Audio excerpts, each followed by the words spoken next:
And good morning, sports fans, and welcome to the Karl Demasi Sports Report, right here live at Coach's Corner on the Soundgarden stage. That's right. I'm not singing. I'm just talking, and I'm going to be talking for the next probably hour and 15 minutes.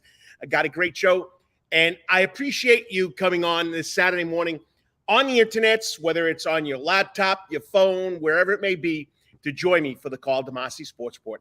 I thought I was going to get knocked off from, of course, Hurricane Ian. But everything worked out. It blew right by us, and you gotta love it. I'm back here live on the stadium, on the internets. Of course, I gotta block the sun here. It's 60 degrees outside, but I'm telling you right now, I'm on the Soundgarden stage. I got the sun coming in right at me, and it feels great. It feels like it's 80 degrees. I'm here in a t-shirt and pair of shorts for all my friends in New York land that are listening, or my brother in Virginia. It's pretty neat to be here, October 1st, okay? And it's 60 degrees, but it's great to be in a T-shirt and shorts wherever you are. Remember, this is all part of the Coach's Corner Sports Network. That's right. John Henderson and Del Henderson, let us do our sticks here. Wednesday nights, it's Rubbing and Grubbing with Brandon Bain, the Atlanta man, and, of course, the man himself, Lawrence Bennett, the producer, who's probably helping me out here watching the show right now. Let's check the comments because he is in the backstage. And if you want to make a comment, and I'll post it. There it is. Good morning, Lawrence Bennett. I appreciate what you do, buddy. Thanks for getting me on. Thanks for giving me, the internet code. So hopefully I don't lose any internet connections. But Lawrence Bennett, the producer of Rubbing and Grubbing, and he used to be on the show with me. He used to be the coach and the AD. Chad Griffin up there in the Atlanta land now. Hebron Christian. Good morning, Coach. Hope everyone is safe and well. Yes, Chad, we got by it. It didn't affect us, so I'm here live on a Saturday morning. I didn't think I was going to be able to do the show this weekend, but you know what? It's a great day to be on a show. The Coach and AD. Go back to the Karl Demasi Sports Report YouTube page, or YouTube channel as they call it, and you can watch the Coach and AD. Someday when he makes it down here to Savannah, he'll come on as a guest and be a live guest on my show. So once again, love Chad Griffin and the Griffin family. And send me a comment, and I could post it, and I'd love to get there. The man himself. Good morning, Coach Demasi. It's Mr. Dennis Kessler, avid follower, always here on a Saturday morning. Sat next to him at the Calvary Savannah Christian game. You want to talk about a guy that's Cavalier? The Cavalier hat, purple, the Cavalier shirt, the Cavalier suspenders, you name it. This man loves his Cavaliers. And Dennis, I appreciate what you do every day. All right, and then we go back to Lawrence Bennett. Love that you're rocking the old school Rubbing and Grubbing t-shirt. That's right. Lawrence Bennett, notice that? The old school, the first one I got. Let me stand up a little so you can see, rubbing is racing and grubbing is tasting, okay? Of course, the Atlanta man, the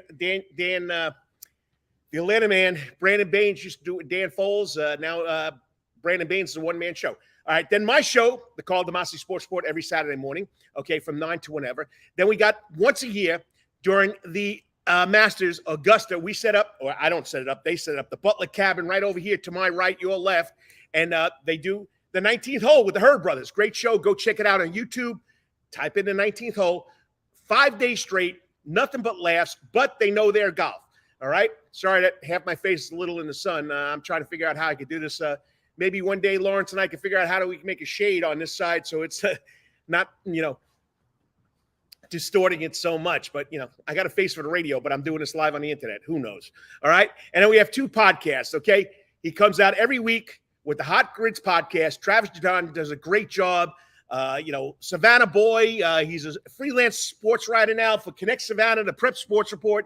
You name it, he does it. Hot Grids podcast does a great job. Check out Connect Savannah every Wednesday for his sports article. Does a great job. And, of course, yours truly, the coach, and, of course, the fanatic, Kyle Lawson, the voice of the Savannah Clovers. He'll be on today because Wednesday, the man's in charge of a bunch of responsibilities at his job, truck drivers, and we know with the storm coming in, he couldn't come on Wednesday night. We couldn't do a show, but we're going to do it live today about 9:45. We'll talk a little bit baseball, Braves and Mets.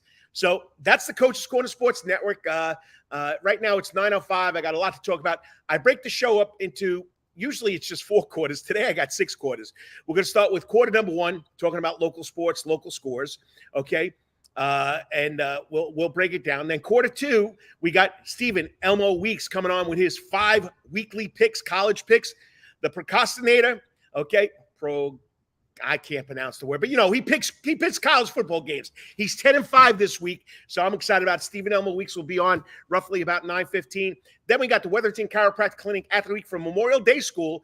2 or 3 weeks ago, this kid threw his 6 touchdowns, 20 for 26, over 300 yards. We'll have Tyler Kindle from Memorial Day School. Then we'll have the baseball fanatic, Kyle Lawson, coming on from our podcast, the Who's on First Baseball podcast with myself, the coach, and a fanatic, about 9:45. And then we're going to wrap it up at 10 o'clock. Not really wrap it up, but I think this is part number 5, okay, or inning number 5. Travis Jadon. I told you, the freelance sports writer, Connect Savannah, Prep Sports Report, follow sports around here. We're going to break down 3 interesting questions about high school football after 6 weeks of high school football. And then I'll wrap it up.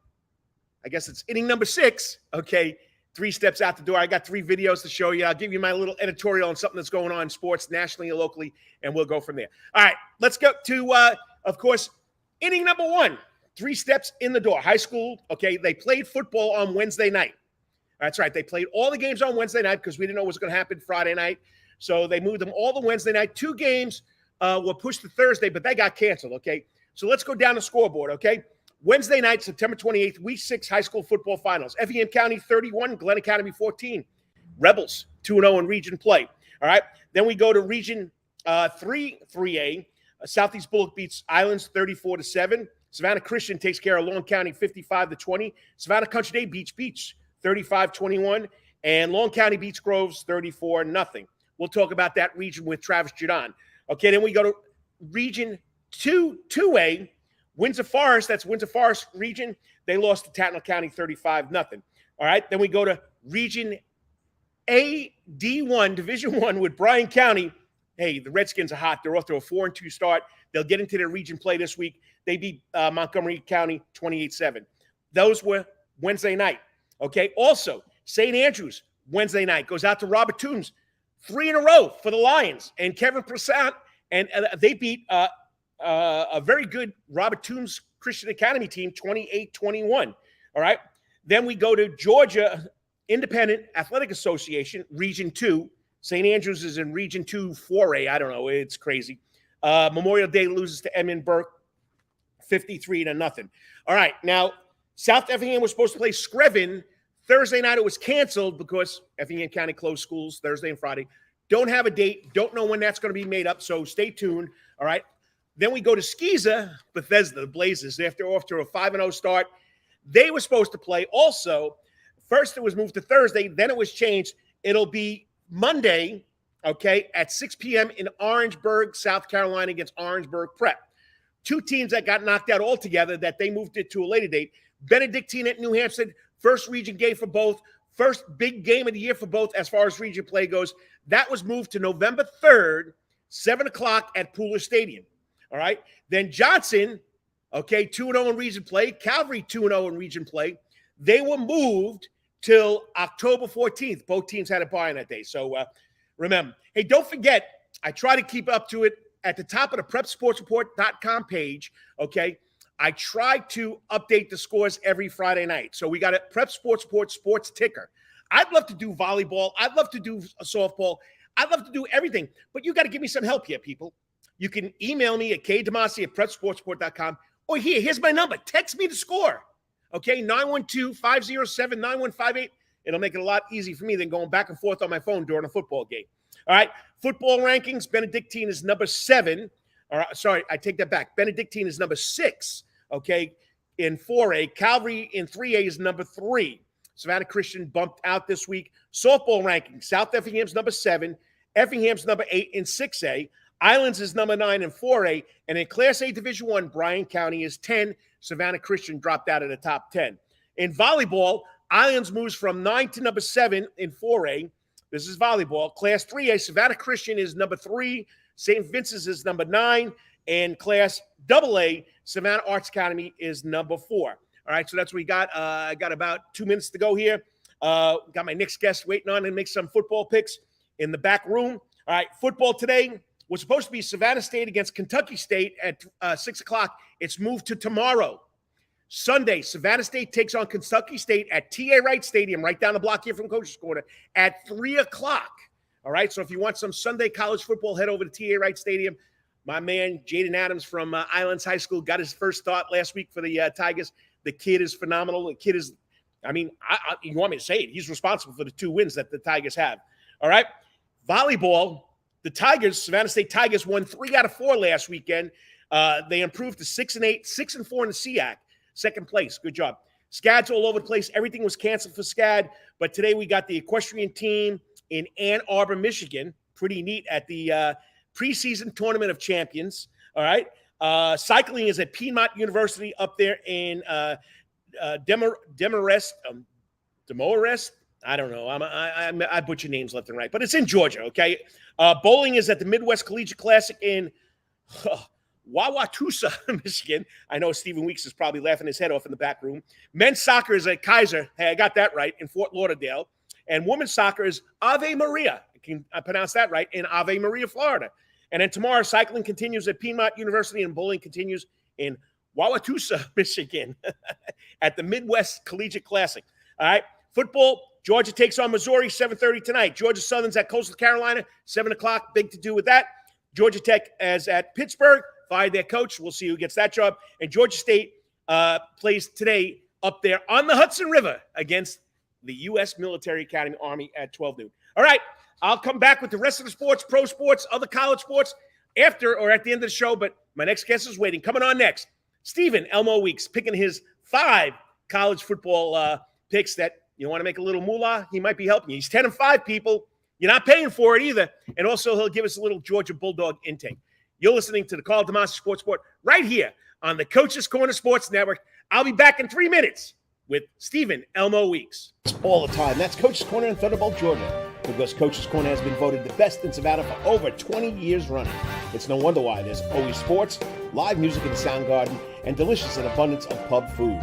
No matter what the season, there's always a reason to check out Coach's Corner. Pick your favorite sport, pick your favorite team, and pick your favorite TV, because Coach's is your place to be.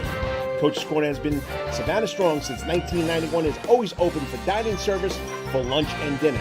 Remember, Coach's Corner still has takeout service.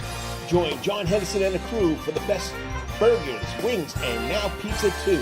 You can place your order by calling Coach's Corner at 912-352-2933. That's right. Remember that number, 912-352-2933. So make your next pit stop at Coach's Corner. And as always, make it a night to remember at Coach's. At Calvary Day School, we want our students to be fully equipped and on the cutting edge of academics, making a difference in our world. Your child will grow academically, physically, socially, and spiritually. At Calvary, it is so good to say we are one school with one mission and one vision: faith, academics, excellence, and building champions through Christ. Calvary Day School would consider it a privilege to meet with your family personally. Call Philip Lee, Director of Admissions, at 351-2299. That's 351-2299. For over half a century, when it comes to uniforms, sporting goods, or trophies, Thompson's got you covered. From cleats to caps and best prices on the biggest brands, Under Armour, Adidas, and more. From baseball to soccer, volleyball to softball, and yes, football too. Every season starts at Thompson Sports Shop. Come get equipped at Thompson Sports Shop's new location, 6606 Abercorn Street, Suite 102 in Savannah. Open Monday through Friday from 10 a.m. to 4 p.m. and seasonal on Saturdays. At locally owned Thompson Sporting Goods and Trophies, come see where everyone is a winner. You still want some real New York Italian food? Bada bing, bada boom. Rocky's New York Deli and Italian Catering is open at 7630 Skidaway Road, Tuesday through Saturday from 7 a.m. to 3 p.m., serving breakfast and lunch right here in Savannah, Georgia. Rocky's New York Deli and Italian Catering has been serving the public for over 3 years. Now, if you want Rocky's New York Deli and Italian Catering goods delivered to your door, go online to SavannahTakeout.com or DoorDash.com, or just pick up the phone and call 912-354-2914. That's right, 912-354-2914. Kabish, and remember, we ain't New York style. We are New York at Rocky's New York Deli and Italian. Wetherington Chiropractic Clinic. Your back hurts, another body part hurts all the time. It makes you mad. The pain drives you crazy. You just want to pick something up and throw it across the room. If you can, At the Wetherington Chiropractic Clinic, you get complete chiropractic care and pain relief to help you move better, have a less painful life, and of course, achieve a healthier lifestyle.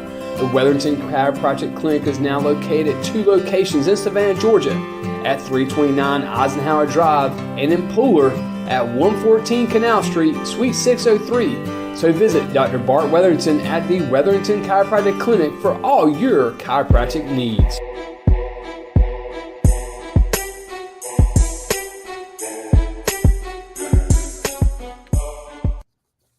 And welcome back to the Karl Demasi Sports Report. And thank you for joining me, whether it's for 5 minutes, 15 minutes, whatever it may be, a segment or two, or you go back and watch it after it's been broadcasted and it's up on the YouTube channel, the Karl Demasi Sports Report YouTube channel, or the Prep Sports Report YouTube, Facebook, and we're all over the place. But anyway, every Saturday morning, we pick 5 games. Well, I don't pick 5 games.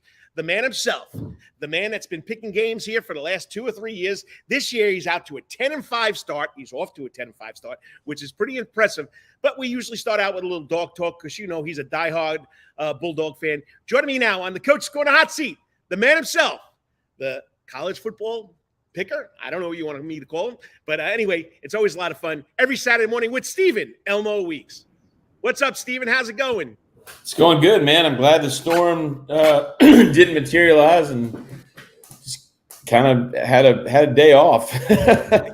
Yeah, I got 2 days off, which was a lot of fun. So I can't complain. I had 2 days off, and I got to catch up on some grading and some other stuff. But it's always a lot of fun every Saturday morning coming on here, talk sports, local sports, national sports, and college football. So, well, you got to love your Dogs, man. They're off to a 4-0 start, but as I've told you last week, they haven't played anybody yet.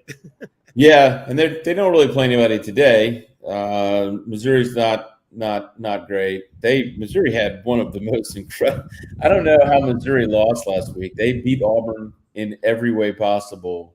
They dropped a ball before they scored in overtime. They missed a very short field goal. I mean, just a lot of weird stuff.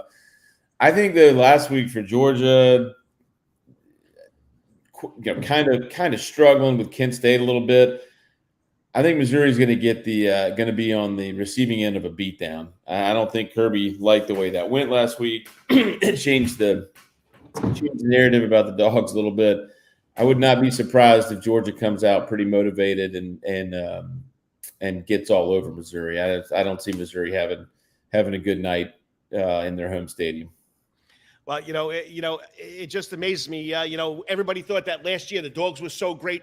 They're better this year. And it just so happens that the schedule, I feel, and you've said it, is a little weaker than last year. So they're getting a lot of young guys, a lot of experience, offensive linemen, defensive players.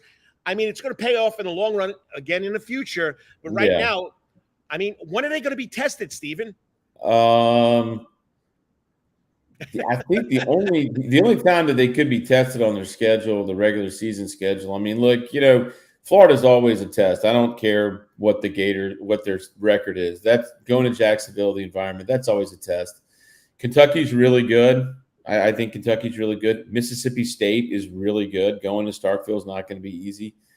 And Tennessee's really good. So, I mean, you do have 3 or 4 games on the schedule. To be fair, I think Georgia should win all those games. I don't think Kentucky has enough offense. I don't think Florida has enough offense. Tennessee doesn't have much defense. And then Mississippi State's kind of a wild card. Mississippi State actually might be the best team on the schedule that Georgia plays because of where it's played. Starkville's a hard place to play. They've got a great fan base. They've got the cowbells and everything else, and they're really good. They honestly should have beaten LSU a couple of weeks ago. They kind of tripped and fell a little bit, but they're still very good. Will Rogers is their quarterback. He's unbelievably accurate passer. Mike Leach is there. So, I mean, there's 3 or 4 games. There's no question Georgia really at this point should finish 12-0. But, it's the SEC. You got to go on the road. The schedule is not hard, but it is kind of strange in the sense that there's a lot of games away from Sanford Stadium that take place right in a row. So, Georgia might drop one. If I had to choose one, I think they would drop. It would be the game in Starkville at Mississippi State. I don't think they're going to lose. Tennessee, I think they're really going to be focused on. Kentucky, they're going to be really focused on because that's to win the SEC East. Mississippi State comes at a weird time, and that might be the one that they drop. But even that, I would be surprised. I'm sort of kind of almost expecting Georgia to finish 12-0. All right, so there you have it. We're not going to have a good one until we play Mississippi State, so we'll see what happens. But again, anytime you go on the road in the SEC, it's going to weird things can happen. I don't think Missouri is the kind of team that can pose problems for Georgia. I just don't. They just don't have enough firepower. They're really struggling with offense. I don't know what happened. I kind of thought their coach is Eli Drinkwitz, came from Appalachian State, and I thought he was like an offensive guru. They don't have much offense, so that doesn't work out really well. And they do have a pretty good defense, but I don't think they have the kind of defense that's going to be able to contain Stetson Bennett and the wide receivers and the tight ends and all that. I don't know. I feel like last week is the best thing that could happen to Georgia. The closer than expected game with Kent State that let Kirby Smart go to practice and really work them hard. And I kind of feel like, unfortunately, Missouri is just comes at the time when you can unleash all that pent up frustration. And I kind of feel like that's what might happen. All right, so let's go to the picks right away so we can get going here. Okay, yeah, Michigan travel. Excuse me? I was like, yeah, man, let's go. You're 10-5. You're ready to go. Michigan travels to Iowa City. Iowa at home getting 10.5 points. Okay. Iowa's offense is horrible, though. Iowa doesn't play offense. Their defense actually has scored more points than their offense this year. But Kinnick Stadium in Iowa City is just a hard place to play. I don't exactly know why. I've never been there. To be quite honest with you, I've only watched a few Iowa games in my life. I know very little about Iowa football. However, what I do know is I think Michigan might be a little overrated. Maryland was in that game for a long time last week. I was on Maryland last week. I just didn't think Michigan was quite what they're cracked up to be. And I don't think Iowa's nearly as bad as people think. I think that they just aren't very good on offense. I think on defense, they might be one of the best defenses in the country. Michigan hasn't seen a defense like that. It's a noon game, which is always just really weird for the visiting team. You got to get up in a hotel and get on a bus and do all these things. Iowa, meanwhile, just at the stadium, getting ready, waiting for you. I think Iowa is pretty sneaky in this thing, right? They've done it before in their stadium. They've upset top 10 teams. I don't think they win the game. I feel like this literally, Carl, could be like a 10-6 football game because Iowa can't score. But I do think 10.5 is a little high, so we'll take Iowa plus 10.5 at home against Michigan. Half points always a big deal. Yeah. All right. The Wildcats of Kentucky going to Ole Miss, and the Kentucky Wildcats are getting 6.5. I mean, I love Kentucky. I really do. I really like them, but Ole Miss is not a bad little team right there. Ole Miss, yeah, 2 teams undefeated in the SEC. That's saying something. Kentucky's beating Florida. I love Kentucky. I like the way they play. I like Mark Stoops. They get back a kid named Chris Rodriguez today, who was their leading rusher last week. He's been suspended. He should be rested and come out like a ball of fire. I just like Kentucky in this spot because anytime you tell Mark Stoops and his guys you're not good enough, they seem to come out and play a really good game. I don't know if they'll beat Ole Miss today, but I feel like they're gonna give a really really good effort. And their defense is legitimately good. There's 4 or 5 pros on that defense. So I just feel like Kentucky keeps this close. And Ole Miss has some quarterback stuff. We don't know who is going to play quarterback for Ole Miss. Jackson Dart came over from Southern California. He really hasn't been what they thought he was going to be. He does run a little bit, which, okay. But Kentucky did a pretty good job of containing Anthony Richardson at Florida, who's a really good athlete. So I feel like Kentucky keeps it close, maybe wins the game. I think there's a pretty good chance Kentucky could upset Ole Miss today. Actually, technically, what's weird is Ole Miss is favored in the game. Kentucky's ranked in the top 10. So if you're Mark Stoops, wouldn't that, if Coach, that would make you mad, right? Hey, we're the top 10 team. Why are they favored? And plus, when you're only a basketball school, right? That's right. You got a lot of intangibles for Kentucky right now. They think we can't play football. Let's go show them. All right, so you got Kentucky plus 6.5. Okay, Yep. Alabama at Arkansas. Alabama has been horrible on the road lately. Yep. But Arkansas is getting 17 at home. I like the Razorbacks in this one. It almost seems too obvious, which you got to be worried about that. Las Vegas doesn't build giant buildings with nothing, right? Like, so it seems too obvious. And again, I don't think Arkansas has any chance to beat Alabama. I'll just say that right now. I don't think they're going to beat Alabama. But could they lose 28-17? Yeah, that seems reasonable, right? Like, I think Arkansas can score a little bit.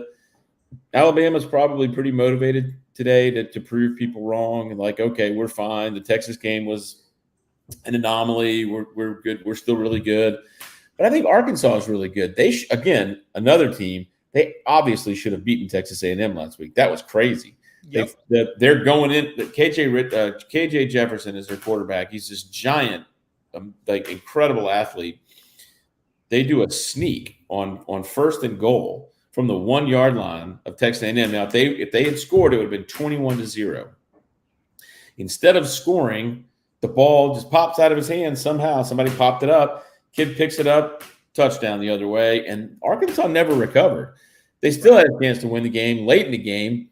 And their kicker, hits the top of the goal. I've never seen this before. He hits the top of the goalpost, and it bounces straight up in the air and falls down. So I think Arkansas has a little something to prove. They're obviously, they've got they're a little mad. I don't know. At home, Fayetteville's a weird place too. Like Starkville, it's in the middle of nowhere. Very passionate fan base. In fact, my nephews, Connor and Turner Watson, are there with their dad. I think Arkansas keeps it close for the game and makes Alabama work for it. 17.5 points. I'll take it. Okay. So 17 points. I'll take it. All right. So now we got Wake Forest at Florida State University. And Florida State is 6.5 point favorite. So Wake Forest is getting 6.5 point. Every week we say Wake Forest. I think Wake Forest is the little team that can, and nobody gives it any credit, but you're in Tallahassee, and Florida State's been playing very well. They're 4-0. I like Florida State in this one. I like Wake Forest. Great story. Yeah. But I look at it like this. Clemson's offense is not very good. And if Wake Forest at home let Clemson score 38 or 41 or whatever it was, I feel like Florida State's going to score. And so my thinking is this. If Florida State's going to score, can Wake Forest score as against Florida State's defense? I don't know. I don't think so. I think Florida State is maybe not back to being like a championship level team, but I think they're back to being a team that is more athletic, has more depth, has better play, has a lot of good athletes on the roster. And I think that, this is a good statement time for them too. Wake Forest probably comes in a little bit banged up after playing Clemson. The one thing about playing Clemson is the week after, you're probably a little bit banged up. They've got all those guys on the defensive front. They put a lot of pressure on you. So I think Florida State has been looking forward to this. They haven't really played much of a schedule since, opening with the win over LSU. Wake Forest just had to play a rock'em sock'em game last week. Then they get on a bus or plane and they fly down, all that. I think Florida State's ready to go today. Comes out hitting on all cylinders. Jordan Travis is healthy, and I think Florida State takes care of this. And if you watch the game, watch number 4, kid from Savannah, Georgia, Kalen DeLoach. Yeah, that's right. Islands High School. Okay. All right. Last game on the slate. Texas A&M going to Mississippi State. Mississippi State is favored by 4 at home. I just don't think. From watching Texas A&M, because we're seeing them all the time now, I just don't think they're as good as people think they are. And I think Mississippi State, is a better team right there. So this is a weird game, right? Like, this is a team last week that, Texas A&M shouldn't have won. Mississippi State shouldn't have lost to LSU, right? So the better team, Mississippi State's better than LSU. I'm just going to say that. Mississippi State is better than LSU, but they lost the football game. Texas A&M is not as good as Arkansas, but they won.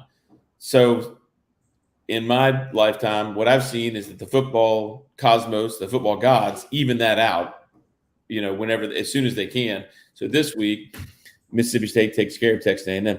Texas A&M has a lot of really good players, but again, another team that just struggles on offense and can't move the ball. And the one thing Mississippi State can do with anybody, against anybody, where you played in a parking lot, you played in your backyard, they're going to move the football because that's what Mike Leach does.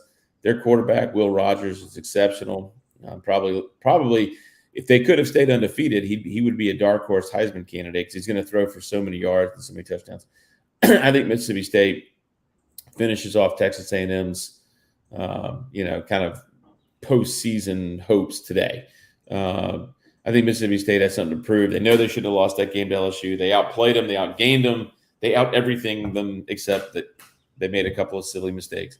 And Texas A&M probably knows they shouldn't have won against Arkansas. That was fluky the way that game went. I will say, Texas A&M has overachieved a little bit. They've won 2 games in a row that I don't feel like anybody thought they would win. Right. But, I don't know. I feel like this is the week Mississippi State sort of puts it together at home. Probably going to be a really good crowd. And the Aggies come in a little wounded. They've played a couple tough games in a row. Mississippi State's rested. I like the other Bulldogs at home minus the 4. All right, give us your rundown. All right, so we're going to go Iowa plus 10.5 at home against Michigan. We're going to take Kentucky plus 6.5 at Ole Miss. Arkansas plus the 17 at home against Alabama. Florida State at home minus 6.5 over Wake Forest. And Mississippi State minus 4 over Texas A&M. All home teams. I think all home teams except Kentucky. Got Kentucky on the road, but trying to lean on home field advantage today, Carl. You got it. Well, you're 10-5. Let's see how it goes this weekend. Keep it rolling, right? And you got it. Looking forward to all these games today. Following them, even though I don't put any moolah on it, but I like watching it because it makes it a little interesting. But, once again, let's keep it rolling. And as always, as you say, go Dogs. All right, buddy. Go Dogs. Appreciate it. Stephen Elmo Weeks. Always a lot of fun talking college football. He knows his stuff. Former sports writer, now does a great job with Sabre Solutions. You need something for your website. You need something for your business. Sabre Solutions is your source for helping you do the most and doing the best for your business. And he's helped me with the Prep Sports Report website. Off to a great start since we revamped it during COVID-19. So check it out because that's all Sabre Solutions. All right, next up, the Wetherington Chiropractic Clinic of the Week. This young man had a phenomenal game, threw 6 touchdowns in a high school football game, 20 out of 26 for over 300 yards. Can't wait to talk to him from Memorial Day School. I think he also plays linebacker. Your quarterback is playing linebacker. All right. From Memorial Day School, only a junior, Tyler Kindle. We'll be back in 3 minutes with the Wetherington Chiropractic Clinic after the week. And you're watching the Karl Demasi Sports Report, all part of the Coach's Corner Sports Network. Be back in 3 minutes, Tyler. Stay tight. All the time. That's Coach's Corner in Thunderbolt, Georgia. Because Coach's Corner has been voted the best in Savannah for over 20 years running. It's no wonder why there's always sports, live music in the Sound Garden, and delicious and abundance of pub food. No matter what the season, there's always a reason to check out Coach's Corner. Pick your favorite sport, pick your favorite team, and pick your favorite TV because Coach's is your place to be. Coach's Corner has been Savannah strong since 1991 and is always open for dining service for lunch and dinner. Remember, Coach's Corner still has takeout service. Join John Henderson and the crew for the best burgers, wings, and now pizza too. You can place your order by calling Coach's Corner at 912-352-2933. That's right. Remember that number, 912-352-2933. So make your next pit stop at Coach's Corner. And as always, make it a night to remember at Coach's. At Calvary Day School, we want our students to be fully equipped and on the cutting edge of academics, making a difference in our world. Your child will grow academically, physically, socially, and spiritually. At Calvary, it is so good to say we are one school with one mission and one vision. Faith, academics, excellence, and building champions through Christ. Calvary Day School, we consider it a privilege to meet with your family personally. Call Philip Lee, Director of Admissions at 351-2299. That's 351-2299. For over half a century, that comes in uniforms, sporting goods, or trophies, Thompson's got you covered. From cleats to caps and best prices on the biggest brands, Under Armour, Adidas, and more. From baseball to soccer, volleyball to softball, and yes, football too.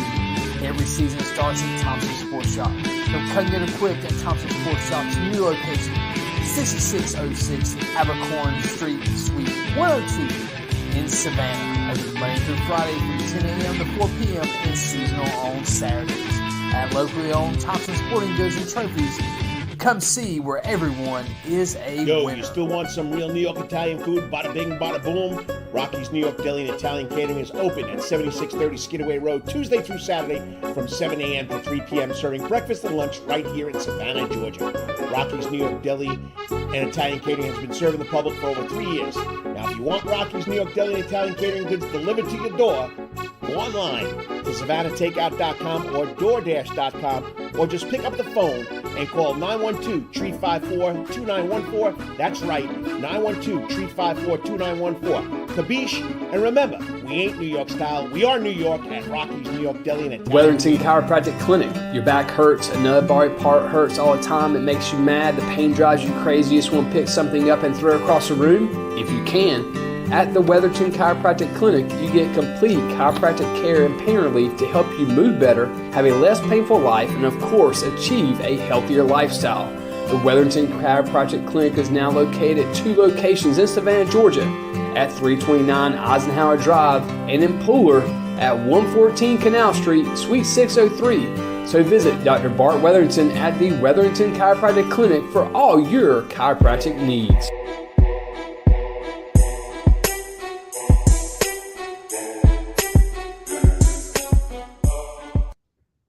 And welcome back to the Karl Demasi Sports Report, heard every Saturday morning on the internets, or you could watch it on the internet at the Karl Demasi Sports Report Facebook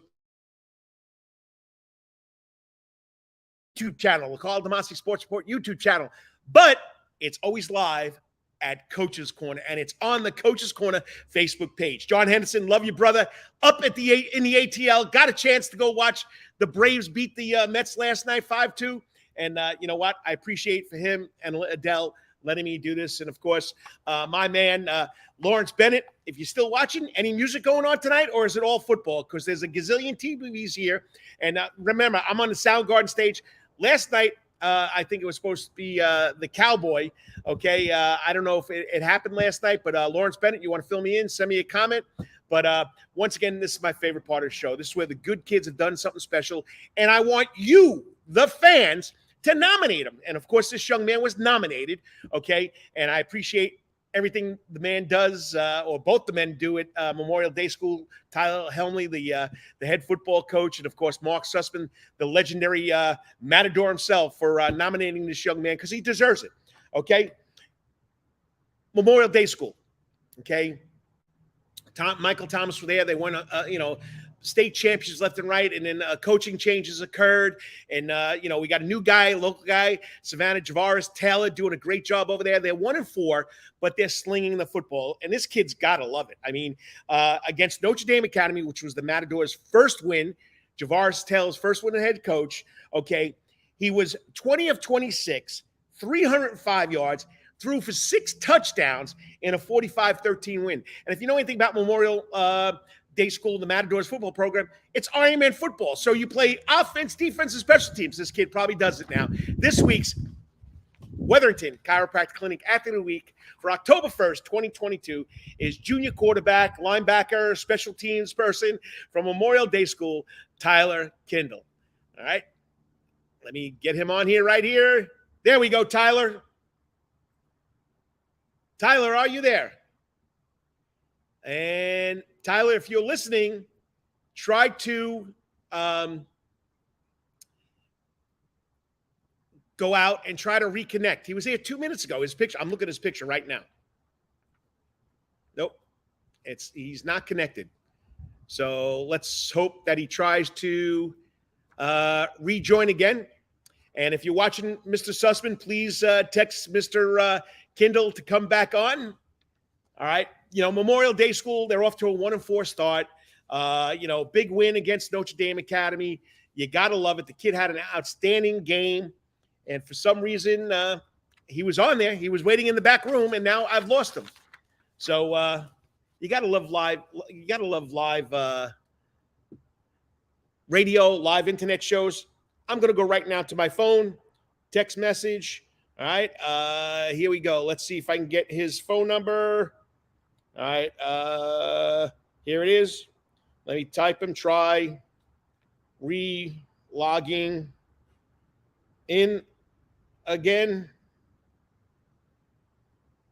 We are waiting on you.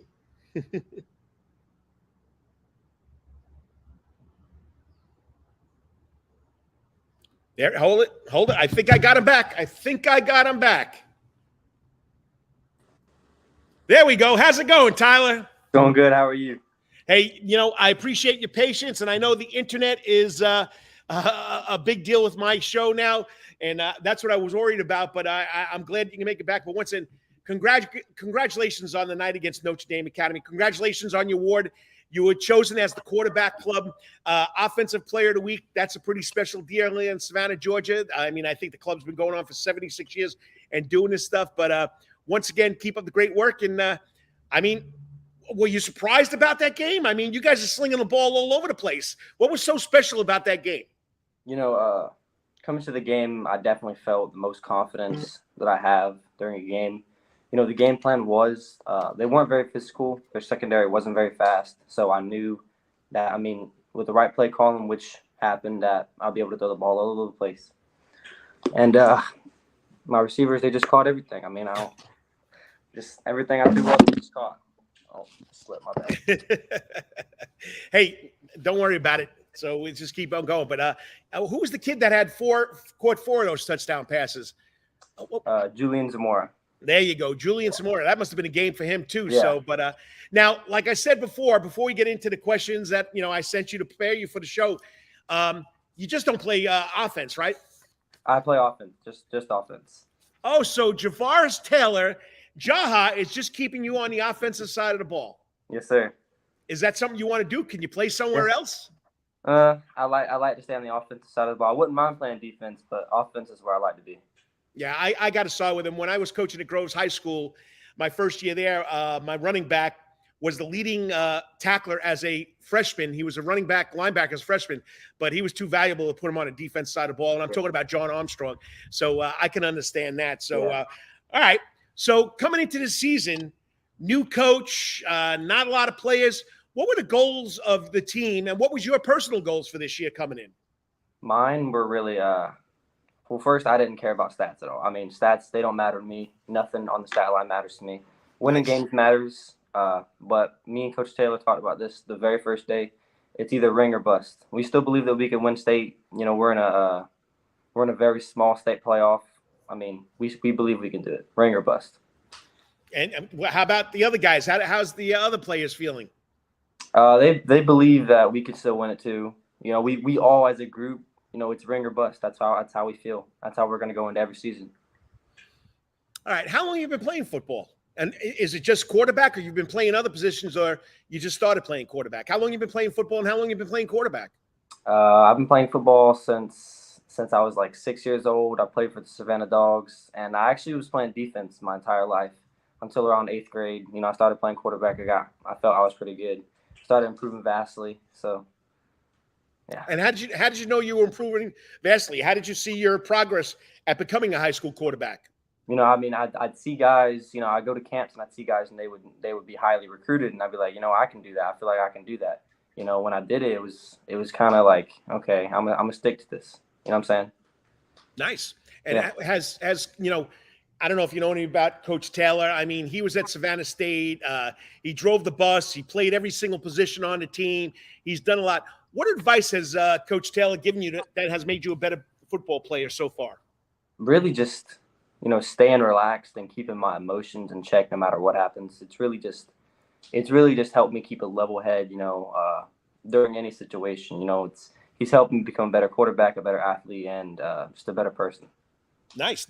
Now, like I said, you're a junior. You've had 2 years under your belt at Memorial Day School, and, it's gone through a transition, and hopefully, you guys and Coach Taylor can get guys coming back for your senior year.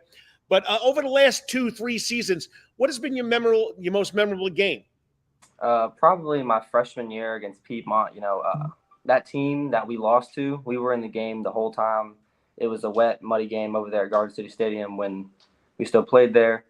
Their team won state that year, and we were in that game, and we only lost by 1 touchdown. But it's like it was just looking back at it now, it was like we had the athletes to win state that year. Just honestly, we didn't believe in it. You got to go out there and do it, and hopefully you guys with your leadership can change that around. Yeah. You're just tuning in. I'm talking to Tyler Kindle, this week's Wetherington Chiropractic Clinic Athlete of the Week for his game against Notre Dame Academy, where he threw 6 touchdown passes, 20 for 26, 305 yards.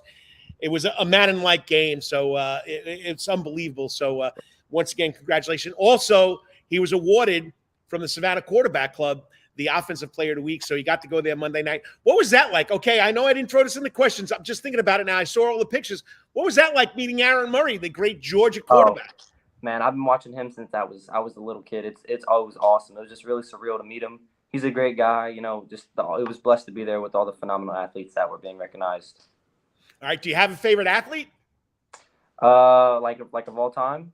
Of all time. It doesn't have to be football. A favorite athlete of all time.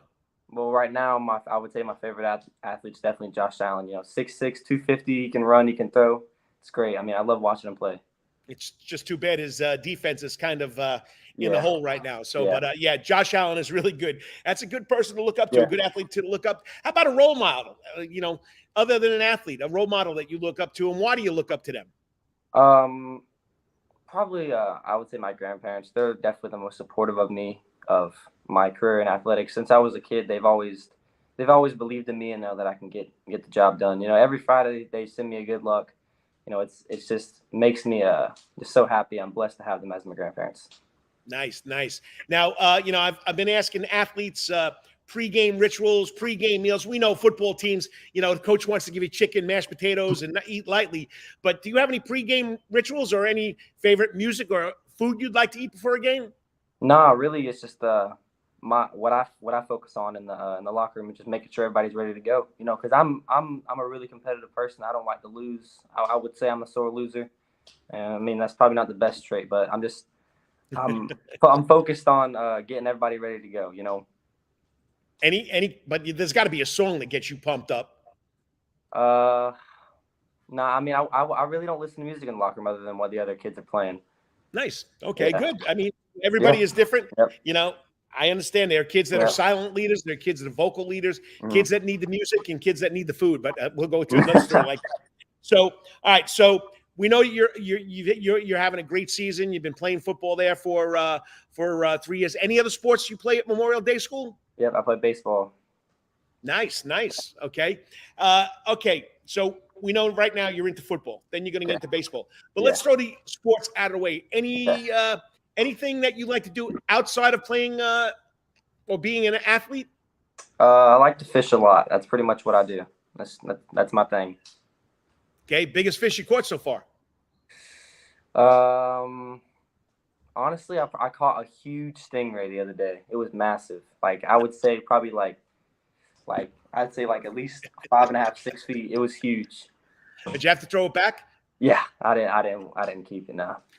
All right. Now, behind every great kid is a great family. How has your family helped you with your academics and your athletics so far? And you still got another year to go in high school.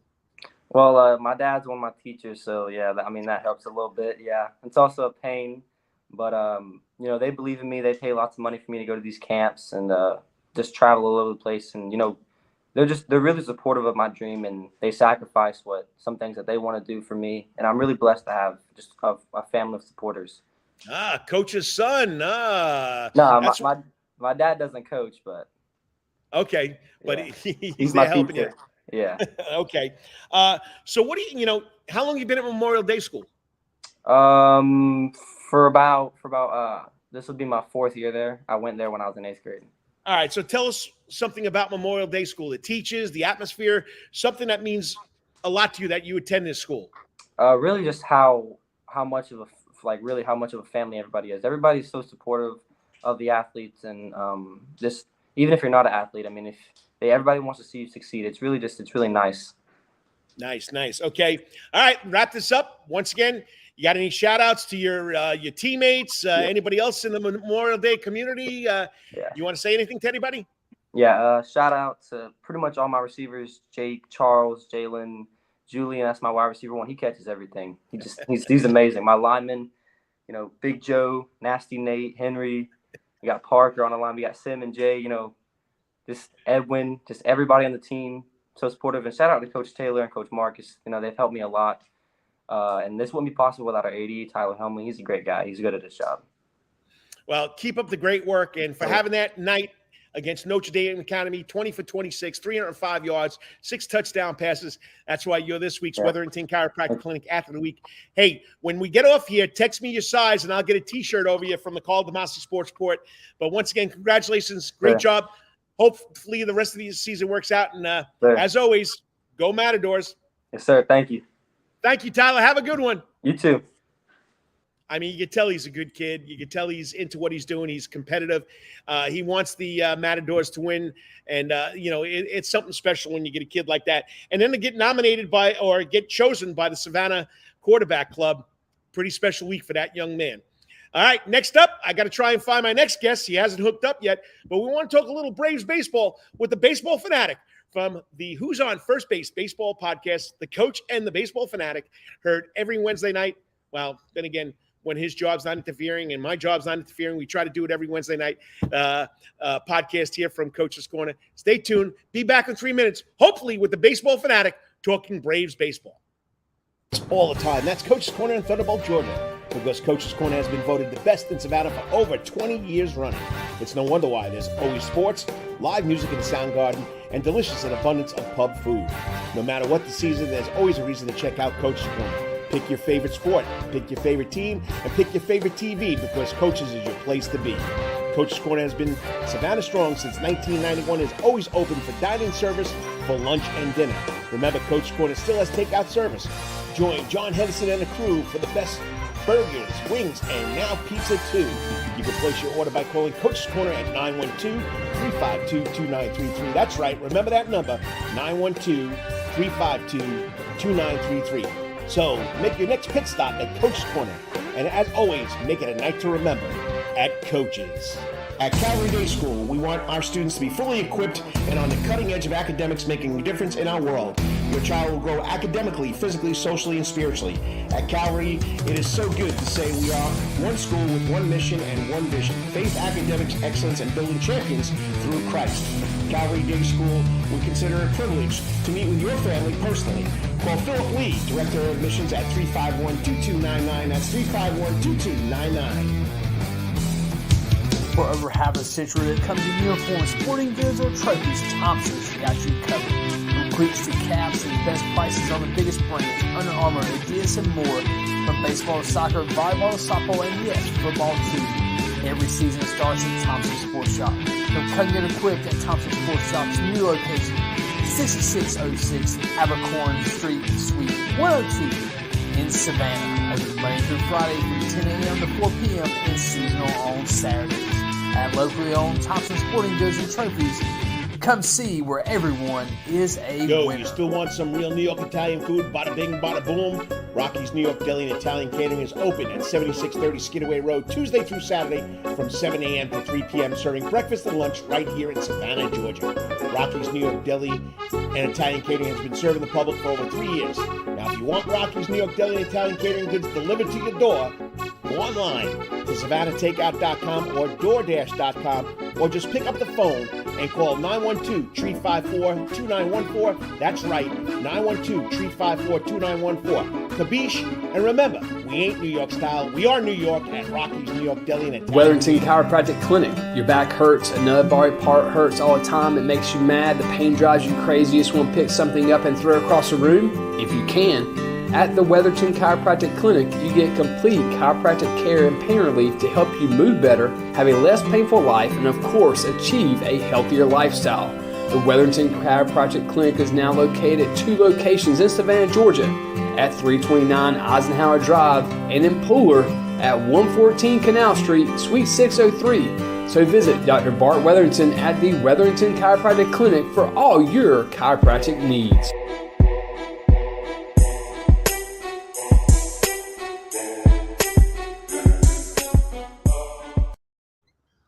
And welcome back to the Karl Demasi Sports Report, heard every Saturday morning right here from the Soundgarden stage in Coach's Corner. That's right, I'm on the Soundgarden stage, 9 75-inch TVs. You want to watch the Dogs tonight?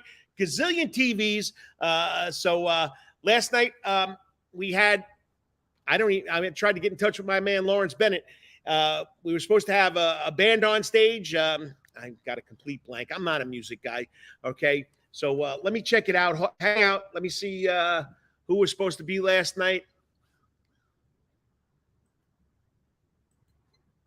Let me go to my events page. I do apologize, with the hectic and all the other stuff going on here. So let's see. Last night, live music. Who was playing last night? Upcoming events. Okay. Last night. Okay, September. I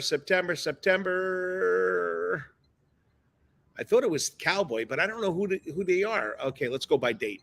Okay, pick a date. Let's go back to September. And, of course, it's got me locked out. It's got me locked out. Hold it. Here we go. I know Cowboy, the Kid Rock band, okay? It was canceled, and it will be played. The band will come in and do their little tribute to Kid Rock November 11th. Lawrence, I got to love you, buddy, because without you listening and helping me out behind the scenes, I don't know where I'd be. So Cowboy, Kid Rock was canceled last night, and because it was supposed to be really bad last night. So, but it, happened to be that we lucked out here in Savannah, Georgia with Hurricane Ian. So Kid Rock, Cowboy will be November 11th. All right, well, I'm still waiting for my next guest to come on. He told me he'd be doing this, but right now I don't see him. So I'm going to finish up with the news and notes that I didn't get to finish. We talked about high school sports. We talked about college football. Hold on. He's texting me right now. Having computer issues, trying to link in right now. So my man Kyle Lawson is trying to link in. Computer problems. Hey, you know what? The that's what my show is based on. So Kyle, thanks for reaching out and telling me that. So let's do some more news, all right? Because usually when I do 3 steps in the door, I go high school, college, and pro. So we're at college, all right? Savannah State is not playing today. They're playing tomorrow at 3 o'clock against Kentucky State. They're 2-2, and they're led by one of my former basketball players, football players from Islands High School, Jaden Adams, having a great year. Hey, Tavari Bruton from Islands. He was named the newcomer from the SEAC. Don't forget the Benedict College quarterback from Windsor Forest, Eric Phoenix, having a great season. He was the offensive player of the week. So the local guys getting some local loves. All right, so let's go. College, find my notes. All right, so I said Savannah State football tomorrow at 3 o'clock. Savannah State volleyball, 6-4 in the SEAC. They won 3 out of 4 last weekend in a big SEAC weekend matches. SCAD women, they're ranked 14th. Sorry, they moved from 14th to 11th. In soccer, they're all over the place. Okay, now listen, SCAD does a lot. Okay, equestrian, they're at the Tournament of Champions preseason tournament hosted by the University of Michigan. It's all day in Ann Arbor, Michigan. Man, you're taking all those. I mean, it got to be like 30 athletes, equestrian riders in that program, and all those horses, all that stuff. You got to get up to Michigan. Pretty impressive. Okay, cycling. That's right. They have cycling. Is at Piedmont University. The Conference Championships mountain bike. It's all day in Demarest, Georgia, or Demarest, Georgia. All right, bowling. That's right. They won a national championship. They're at the Midwest Collegiate Classic in Wauwatosa, Michigan. Men's soccer, I can pronounce this. They're at the number 1 team in the NIA, ranked number 1 team. Kaiser, they're playing today at 11 o'clock. The number 11 women's team is at Ave Maria today at 11 o'clock. All right, tomorrow, continue with SCAD Sports. Cycling is at Piedmont University. Continuance from today. And bowling is still at the Midwest Collegiate Classic. So we'll have some news on the Karl Demasi Sports Report, what they do. Georgia, 29-point favorites at Missouri tonight, 7:30. Georgia Southern was supposed to play today at 4 o'clock. They couldn't get a hotel room because of course, Coastal Carolina is right in that Myrtle Beach area. So they're on a bus right now, going to Myrtle Beach. They play at 7 o'clock against Coastal Carolina, who's undefeated in the Sun Belt. Georgia Tech got rid of Coach Collins. They're away at Pittsburgh, okay, 8 p.m. Georgia Tech just can't find the right combination to get that program back on the winning ways. All right. And then Georgia State is at Army. They're 0-4. They'll be up at the Hudson to take on the U.S. Military Academy Army, Black Knights. All right. Professional baseball, professionals. Step 3. Should have went the first segment. Okay, Braves beat the Mets last night 5-2. John Henderson up there watching the Braves do their thing. They're 98-59. They're 7-3 in the last 10 games. They beat the Mets last night, so we have a tie for first place. All right. In the second inning, okay, all right, you got to love Mr. Riley. You got to love Mr. Olson. Both hit home runs off Mets ace Jacob deGrom. It's not supposed to happen. And then Dansby Swanson hit a home run off the deGrom that I still think it's still going. I think 441 feet. So the Mets win 5-2. But what makes me nervous, okay, Max Fried, 5 innings, did a great job. All right. Colin McHugh comes in the 6th inning, 1-2-3. Raciel Iglesias, okay, I know that I butchered that name, faced 4 batters in the 7th. AJ Minter gave up a home run to Thomas Nido in the 8th. And then closer Kenley Jansen comes in, loads the bases. This guy has been so erratic. I got nervous, but the Mets pulled it out. So they'll have to win all 3 games to get the tiebreaker, because right now, both teams, they faced each other 18 times, okay? And it's tied 9-9. So whoever takes the next 2 games is going to have the advantage. So, or if they split, I don't know what the next tiebreaker is, okay? So it's 7:20 tonight, okay? 20-game winner, Kyle Wright, will face Max Scherzer, okay, who's been a Braves killer. So that's 7 o'clock tonight, 7:20 tonight. All right, football, Falcons beat the Seahawks 27-23 for their first win of the season last week. They'll take on Cleveland in the ATL, okay? So we know that Mr. Chubb, star running back for the Cleveland Browns from Georgia, okay? Marcus Mariota is doing a great job. So we'll go from there. Tim O'Neill's on the PGA Tour. Last week he finished 19th at the Pure Insurance Championship at 4 under. Gene Sowers, 1 stroke back, finishes 32nd. Okay. And then, of course, Savannah Bananas, October 4th, will announce their world tour, not playing Coastal Plain League anymore. And the Ghost Pirates are going to open up Wednesday and Thursday games. Let's see. Okay. Ghost Pirates open up this month. Okay. I'll get the exact date. And don't forget, we got college basketball coming to Savannah during Thanksgiving week. Men's and women's top college Division I programs coming in to play the tournament.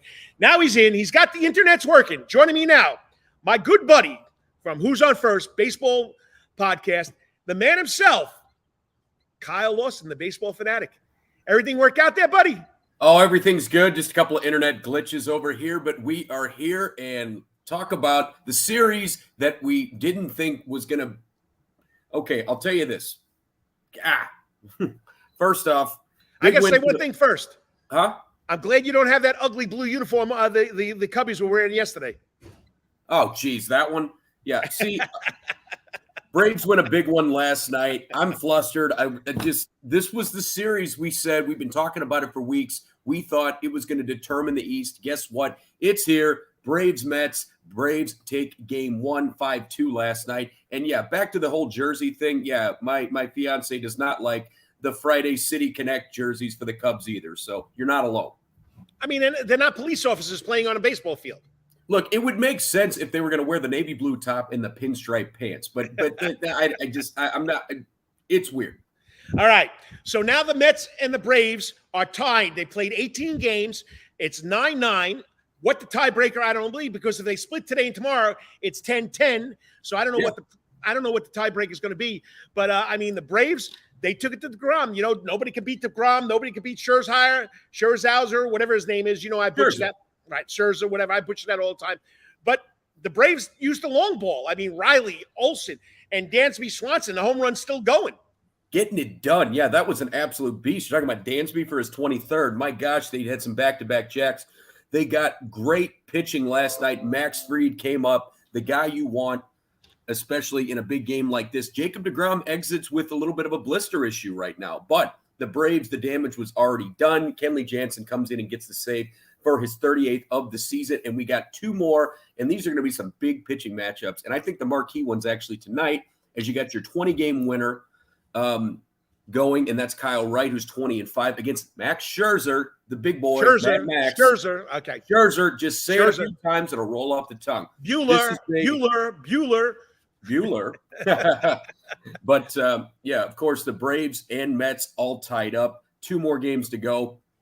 And, yeah, this is going to determine whether or not the Braves are going to have to play in that first round of the wild card series. Of course, they've already clinched. Or do they get that all-important first-round bye as the 2nd seed in the National League?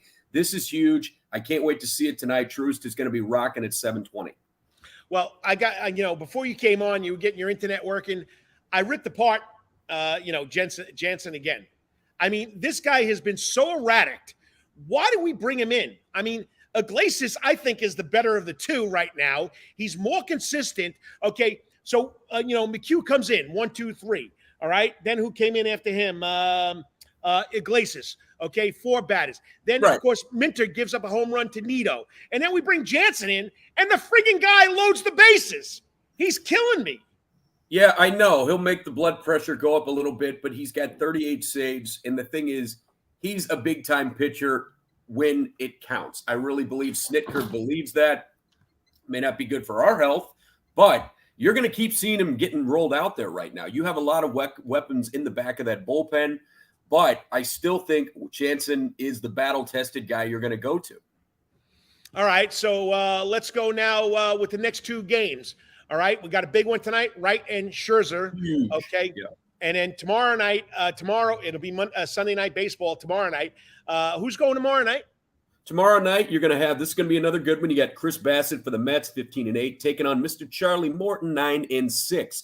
2 great pitching matchups. Of course, I think the marquee one's tonight. But, yeah, tomorrow night, Sunday night baseball, don't miss it. This is going to be huge. And I'm just hoping this doesn't end in a split and we're just kind of back to square one there. Because, of course, this isn't the end of the season. They've got 3 more games they got to take. They got to go to Miami. Miami Marlins looking to play a little bit of spoiler. That's not going to be an easy series right now. You want to take care of business at home in Atlanta at Truist. And, I'm rooting so hard for this team, and they feel like they've caught fire at the right time. Problem is, the Mets have 2. They've been just as hot, if not a little bit hotter, over the last 3 weeks. And who did the Mets have the last 3 games? The Mets in their last 3 games here, I believe they're playing Washington. Don't quote me on that. I'll get that in just a second here. I'm pretty sure they're playing Washington right now, or they're going to be playing Washington. So out of the best bet, out of the 2, they come back home to finish the season against the Washington Nationals, the worst team in the National League. But out of the 2 teams, the Fish and the Marlins, okay, the Marlins and the Nationals, which team is the hotter team, the Fish or the Senators? I mean, the Nationals. Well, I'll tell you that Miami certainly is a better team. The Nationals have the worst record in Major League Baseball right now, but this is the time right now. Don't tell them that. You're going to have a bunch of kids up there trying to make an impression for next season, and more importantly, they're not playing for October. They're playing for jobs. They're playing for next season right now. Those teams are going to want to be spoilers. You can't sleep on any one of them. That's just how baseball works. Right. So, all right. Well, we got to get back to it next week with Who's on First Base Baseball podcast. Oh, I'll be ready.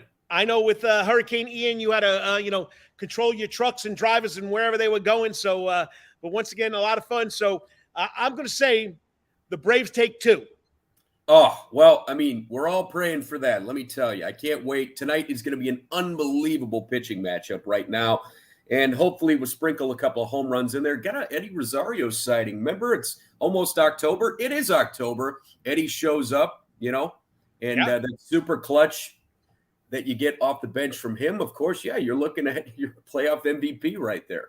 And Olsen and Riley have been on kind of like a lull, a plateau. But now it seems like the last week, both of them are starting to wake up. Yeah, power in the bats for those guys in the middle of the lineup. We've said it all season, Coach.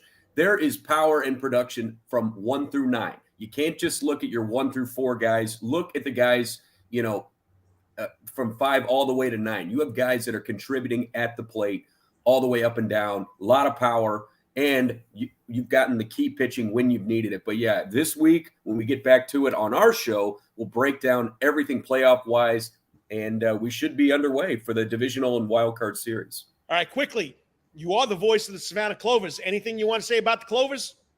Well, I did a great interview. Please go to savannahclovers.com and look up our interview with our new manager, David Proctor. We talked with the coach for about 15 minutes. Obviously, trials are already underway for local players. I understand over 56 players came out to Memorial Stadium trying to make the Clovers, and the first round has already gone through. There will be a second round, and the players that are selected will come back for an additional tryout. Hopefully, try to get a little bit of a local, a good local presence for the Clovers next year before we start signing players from other organizations. So really exciting time. That's the only info I have right now. But yeah, check out that interview that I did with head coach David Proctor, and a lot of fun coming to Memorial next spring. And the official starting date for the Clovers, when do they first get their first official game? Well, we don't actually have a schedule out as of right now per NISA, but we should have that by the end of the year, and I'll let you know as soon as I have something. All right. Appreciate it. Yep. You take care, Coach. Sorry about the little bugaboo with the internet. Well, we know that happens all the time, and that's what the show's based on. So once again, appreciate it, and go Braves, and we'll see what happens. We'll see what happens, Coach. Take care. Appreciate it, Kyle. Have a good one. You too. Tell Angela she's rooting for the best team in baseball. Gotta love it. She knows it. Talk to you later. See you, Coach. Yeah, Angela is his fiance. They'll be doing the marriage thing in March, and you want to meet a diehard Dodger fan? It's like my grandmother. She always kept on telling me, don't worry, Carl, in a little Italian broken accent, that those bums will do it someday. Well, those bums have been the best team in baseball this year, so you got to love it. All right, next up, we're going to do a little high school football. We're halfway through, 6 weeks in, with the man that's been covering high school football all year for Connect Savannah, for the Karl Demasi Sports Report, for the Prep Sports Report, you name it. He's got his hands in everything. And that's, of course, the freelance sports writer, Travis Jadon. Don't forget, Hot Grids Podcast, part of this network, is Travis Jadon. You can get the show every Tuesday when he releases it. And then, of course, he does a great job with Connect Savannah. He does a newsletter. He does a column. You name it, he does it. And writes a lot for the Prep Sports Report, which does a great job. Today's article, he focused on cross country, not football, because we know his saying, Ian controlled everything football on Wednesday night. So we had to get him a little different assignment, and he researched some cross country runners here in Savannah, Georgia. And once again, he did a great job. Check it out at theprepsportsreport.com, or check his article out at Connect Savannah, or go subscribe to his newsletter. We'll find out how you do that in 3 minutes. Coming right back with the freelance sports reporter, Travis Jadon, with Jadon Sports. All the time. That's Coach's Corner in Thunderbolt, Georgia, because Coach's Corner has been voted the best in Savannah for over 20 years running. It's no wonder why. There's always sports, live music in the Sound Garden, and delicious and abundance of pub food. No matter what the season, there's always a reason to check out Coach's Corner. Pick your favorite sport, pick your favorite team, and pick your favorite TV, because Coach's is your place to be. Coach's Corner has been Savannah strong since 1991 and is always open for dine-in service for lunch and dinner. Remember, Coach's Corner still has takeout service. Join John Henderson and the crew for the best burgers, wings, and now pizza too. You can place your order by calling Coach's Corner at 912-352-2933. That's right, remember that number, 912-352-2933. So make your next pit stop at Coach's Corner. And as always, make it a night to remember at Coach's. At Calvary Day School, we want our students to be fully equipped and on the cutting edge of academics, making a difference in our world. Your child will grow academically, physically, socially, and spiritually. At Calvary, it is so good to say we are one school with one mission and one vision: faith, academics, excellence, and building champions through Christ. Calvary Day School will consider it a privilege to meet with your family personally. Call Philip Lee, Director of Admissions, at 351-2299. That's 351-2299. For over half a century, it comes in uniforms, sporting goods, or trophies, Thompson's got you covered. From cleats to caps and best prices on the biggest brands, Under Armour, Adidas, and more. From baseball to soccer, volleyball to softball, and yes, football too. Every season starts at Thompson Sports Shop. From cutting it equipped at Thompson Sports Shop's new location, 6606 Abercorn Street, Suite 102 in Savannah. Open Monday through Friday from 10 a.m. to 4 p.m. and seasonal on Saturdays. At locally owned Thompson Sporting Goods and Trophies, come see where everyone is a winner. You still want some real New York Italian food? Bada bing, bada boom. Rocky's New York Deli and Italian Catering is open at 7630 Skidaway Road, Tuesday through Saturday from 7 a.m. to 3 p.m., serving breakfast and lunch right here in Savannah, Georgia. Rocky's New York Deli and Italian Catering has been serving the public for over 3 years. Now, if you want Rocky's New York Deli and Italian Catering goods delivered to your door, go online to SavannahTakeout.com or DoorDash.com, or just pick up the phone and call 912-354-2914. That's right, 912-354-2914. Kabish, and remember, we ain't New York style. We are New York at Rocky's New York Deli and Italian. Wetherington Chiropractic Clinic. Your back hurts, another body part hurts all the time. It makes you mad. The pain drives you crazy. You just want to pick something up and throw it across the room, if you can. At the Wetherington Chiropractic Clinic, you get complete chiropractic care and pain relief to help you move better, have a less painful life, and of course, achieve a healthier lifestyle. The Wetherington Chiropractic Clinic is now located at 2 locations in Savannah, Georgia, at 329 Eisenhower Drive and in Pooler at 114 Canal Street, Suite 603. So visit Dr. Bart Wetherington at the Wetherington Chiropractic Clinic for all your chiropractic needs.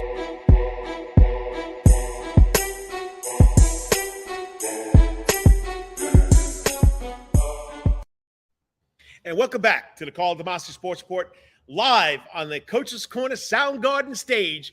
You got to love it, and it's all part of the Coach's Corner Network, which this young man is too. And from what I understand, this young man's going to make his debut on the Coach's Corner Facebook Monday afternoon with the Hot Grits podcast. You got to be excited about that. It's not going to be recorded. Well, it'll go to a podcast after he does it. It should be a lot of fun. So joining me now on the Coach's Corner hot seat, he's going to be on here Monday. Can't wait to see what this goes on with that big show. The man himself, Travis Jadon.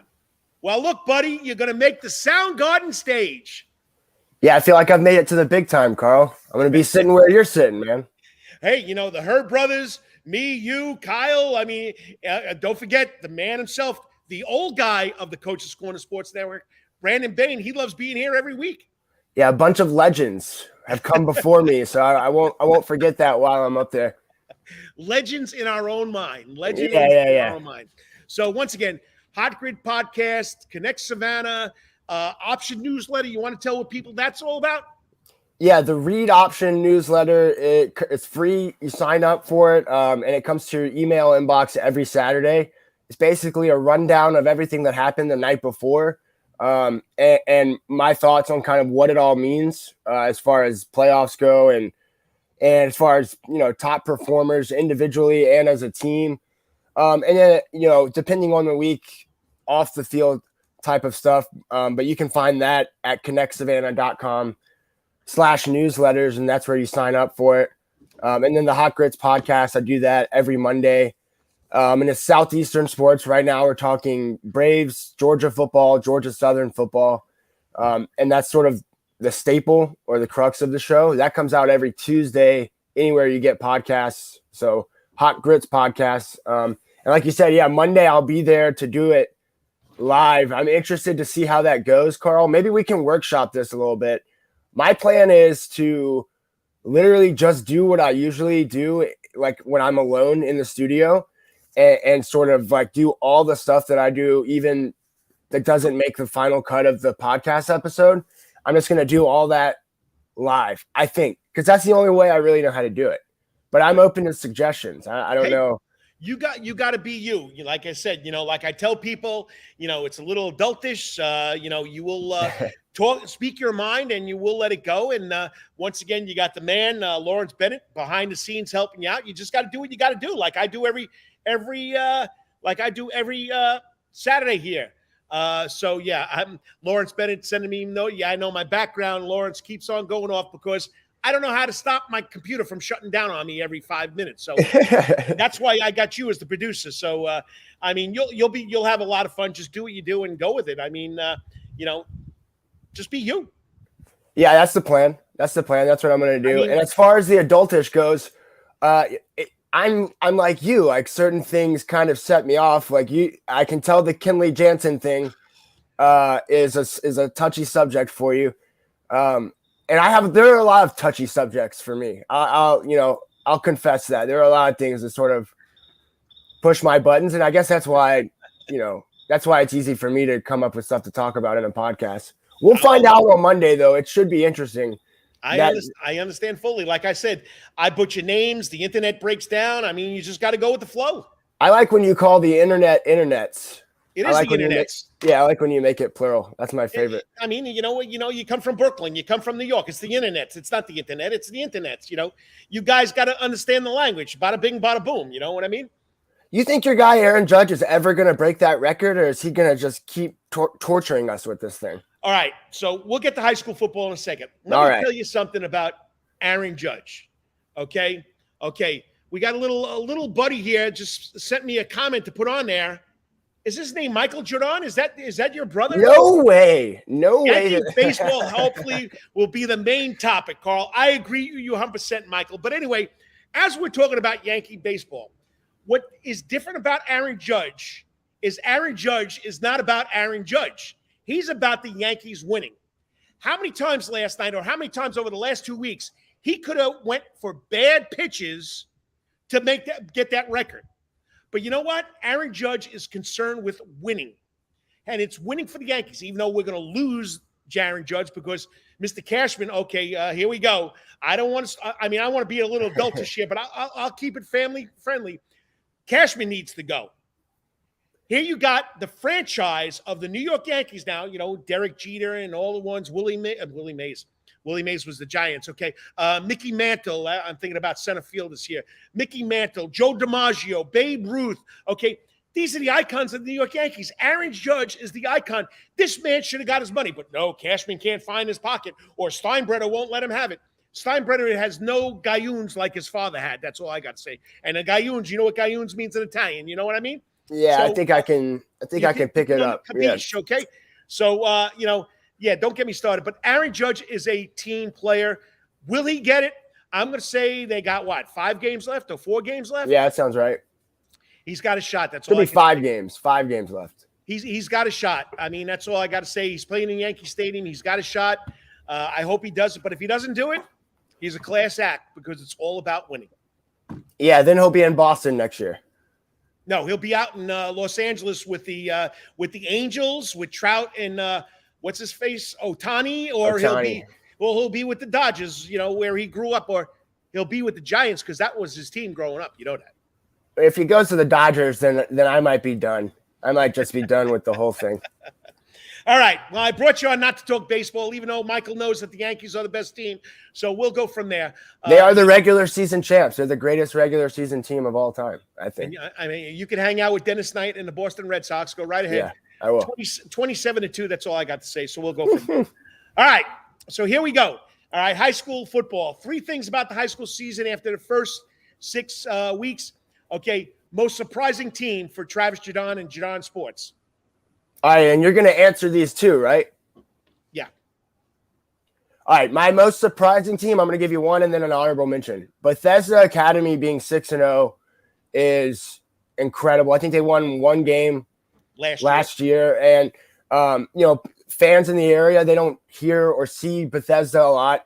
And even there might be like snickers when you say that because of the league they play in. Right. But the fact is that they're playing against equal competition and they're so far ahead of the field right now. It's pretty wild. Like their point differential, they're almost, I think, 200 points over the points they've allowed through 6 games.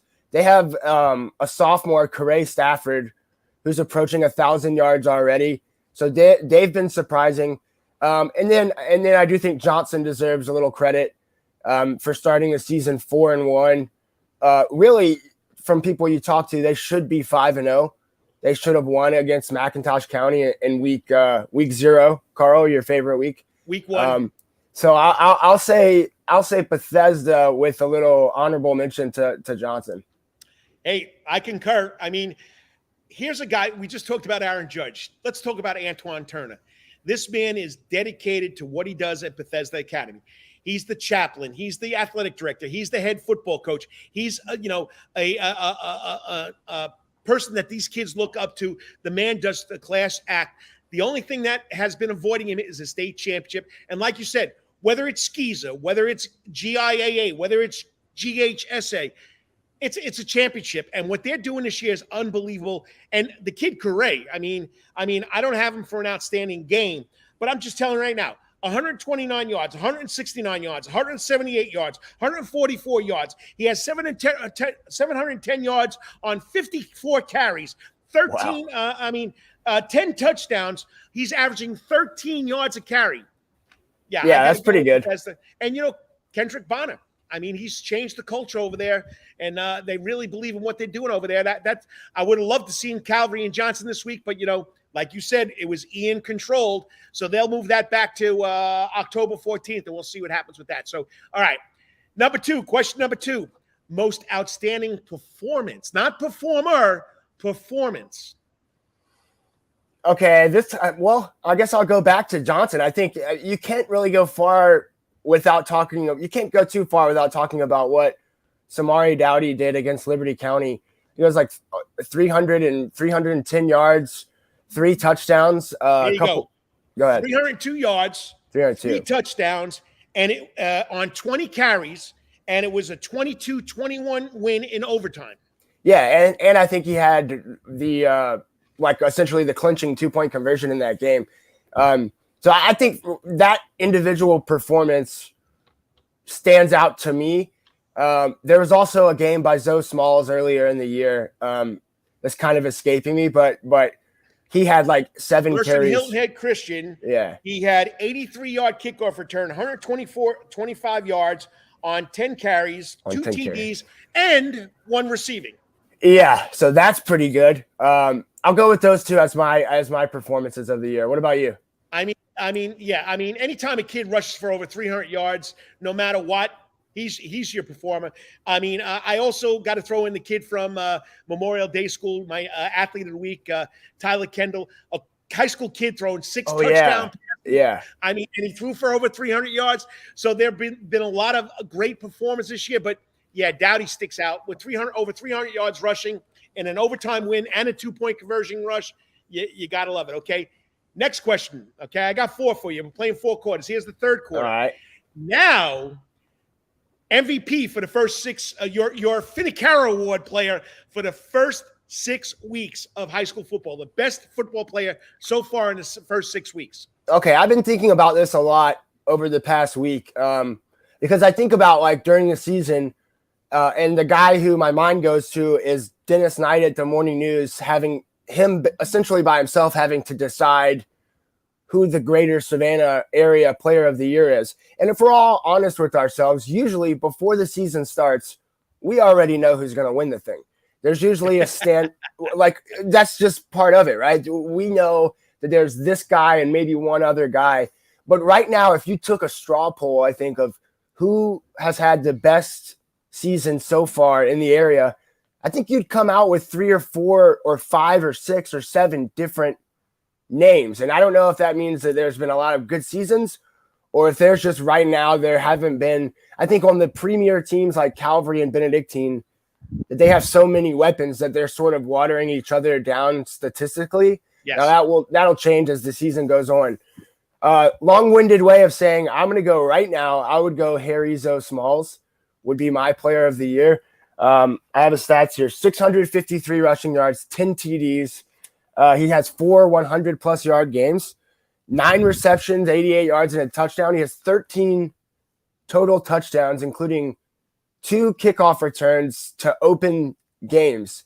So 13 total touchdowns in 6 games is a nice clip. If he can keep that up, I like Zoe Smalls. But I'd be interested to hear what you say, and then also I sort of want to know where Dennis Knight's mind is leaning on this because it's a tough decision for sure. I mean, I feel for Dennis Knight because it's just not Savannah, Chatham County that he covers. He's got to cover Effingham County. He's got to cover Liberty County. He's got to cover McIntosh County. He's got to cover all the counties in the area. So for him to choose one player, it's pretty tough.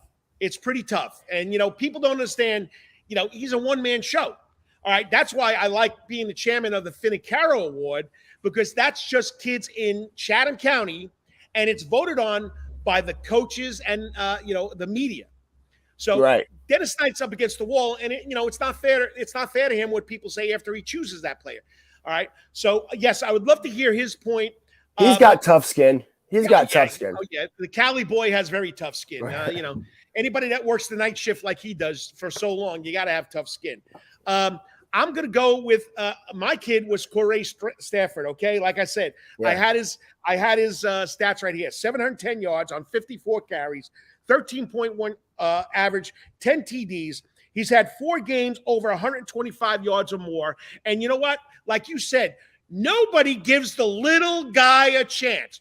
Nobody will pick a Bethesda kid. Nobody will pick. Well, I got to take that back. Memorial Day School, Finicaro Award, Mr. Wright, who's down there in Florida State trying to get his knee right. So, yes, it does happen. But, Zoe Smalls, we can go on. Luke Kromenhawk, Jake Merkling, Smith and Ford, and Zaquan Bryan. We could, Travis Blackshear went off last week. So we can go on and on with all these kids. But right now, for my money, I'm going to go with Corey Stafford out of Bethesda, where you have Zoe Smalls out of Savannah Christian. Yeah, Zaquan Bryan is one of the names that, he's doing so much for BC. Right. And I think everyone that follows and watches high school football knows how good he is. Right. But it's like if you're picking the Player of the Year awards, you have to go a little bit on stats. But he's sort of sacrificed some of those individual stats, I think, in exchange for he's taking more carries. He's obviously playing almost every snap on the defensive side. And special teams. Yeah, and special teams. But like you said, I think Thomas Blackshear has done a lot to take some off his plate as well. They have a lot of big play threats over there. This year, Samuel, Ack Edwards. Oh, yeah. Lamont Mitchell's done a really good job, I think. Dave looks forward to him for a couple of years. So, as I say, Danny Britt, he doesn't rebuild. He reloads that cannon every year, and there's so much talent. When you have 115 kids, there's got to be talent there. So, you got to love it. All right, if you just tuned in, it's the Karl Demasi Sports Report on the Coach's Corner Sports Network. We're all part of the internets, okay? And I'm talking to the Hot Grid podcaster himself, Connect Savannah, Prep Sports Report, okay? Travis Jadam will break it down the high school football season after 6 weeks. All right, 2 segments to go. Well, it's really 1 segment to go. All right, my next question for you is the last one. So 4 quarters. This is the 4th question, okay? Can Benedictine run the table, and can Calvary run the table to finish out the regular season in the next 6 weeks? So, let's go with Benedictine in that region, because right now, buddy, Burke County is ranked higher than Benedictine. Yeah, which is surprising. Like at the beginning of the season, I would have told you that the Calvary would have had a tougher road within their region, just because I didn't expect Wayne County to be as good as they've been. I certainly didn't expect Burke County to be that high in the top 10. I expected them to sort of be a 8 to 10 range team. So I do think Benedictine will run the table and win every game in their region. It won't be easy. It'll be Burke, New Hampstead, and Wayne County, along with BC. When you're talking about the 4 teams that are going to make those playoffs, it's going to be super important to get that 1 or 2 seed to try to get home field advantage in the playoffs. But I don't know off the top of my head, Carl, where Benedictine plays Burke County. I don't know if you know that, but that to me is their biggest roadblock. And then also you have to worry about New Hampstead in Pooler as well. I think Benedictine, I don't want to say they caught a break. There's nothing they could do about it, but playing New Hampstead was coming off its bye week and had plenty of time to get ready for Benedictine this week. And I believe Benedictine was coming off their game at the Bowl School in Jacksonville. So they only had 6 days to get ready for New Hampstead. I think if you were the Phoenix, that was the place that you wanted to play Benedictine. Or do you want to go ahead and say that before we get to Calvary, what your thoughts on Benedictine are? Okay, well, here you go. Burke County has to play this Friday night. Well, they were supposed to play Wayne County Friday night. I guess they didn't play it?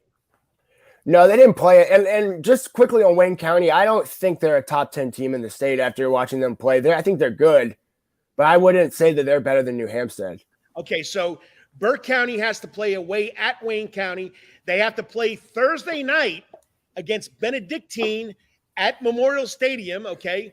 They got Islands home, they got New Hampshire at home, and then they have to go to Southeast Bullock. So they got to play Benedictine and Wayne County on the road, and they get New Hampshire at home. Tough schedule for them. Where Benedictine, let me get Benedictine's schedule here. I got it right in front of me because I knew we were going to be talking about it. Benedictine has Burke County home, has Wayne County home, and has New Hampshire away, which really, do you consider a away game when you're playing in Pooler? No, not if you're BC. So my prediction for this region, Benedictine, and I think Burke County, New Hampstead, and Wayne County are all going to battle for 2, 3, and 4. Right now, I haven't seen Burke County or Wayne County. You've seen Wayne County. I've seen New Hampstead, Kyle Hockman, just like Danny Britt. I mean, great coaches. So I'm going to here you go. I know it's prediction. Benedictine, New Hampstead, Burke County, and then Wayne. Okay, I'm going to go Benedictine, Burke, New Hampstead, Wayne. And I think Wayne County, when you see them play, you'll realize they have probably one of the best players in the region, maybe the region player of the year in Matthew Fuller. And that's about it. They're pretty one-dimensional. And I think when you play a team like BC, that ain't gonna fly. You gotta be like 6-dimensional when you play BC. Tony Welch did a great job against Wayne County. I mean, whatever game plan they came over there with Jenkins, you were at the game.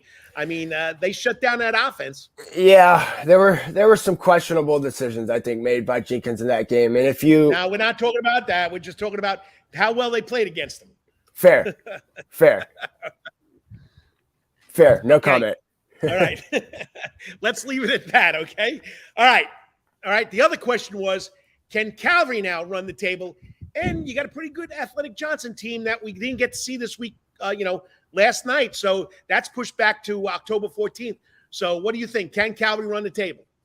Yes, and I would say that it's way more likely that Calvary finishes the season undefeated than any other record. And also I think it's more likely that they win out than BC wins out, strictly because of the competition. We talk about Calvary versus Johnson. I think that's the last roadblock in their way. And look, with all due respect to Johnson, they would have to play what I would consider an A+ game. And then they would also have to hope that Calvary comes out and plays, at least B-, maybe even C+, in order to be in that game come the fourth quarter. I do think that Calvary's, I don't want to say close calls, but they've been punched in the face a couple of times by Liberty County, by Eagles Landing for a little bit of stretch. So it's not like the final scores of these Calvary games are not, they don't show how tested they have been. Savannah Christian obviously gave them a really good game, but I think, it's pretty undeniable. They're going to run the table.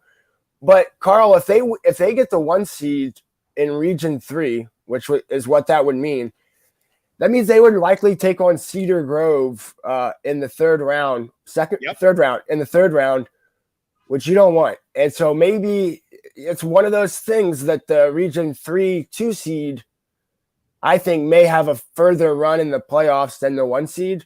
Obviously, that's way down the line. Mark Stroud and Baker Woodward aren't thinking about that. But yeah, Calvary undefeated, and I would bet some coin on that would happen. Well, here's what I got about Calvary, okay? Preseason scrimmage against Vidalia.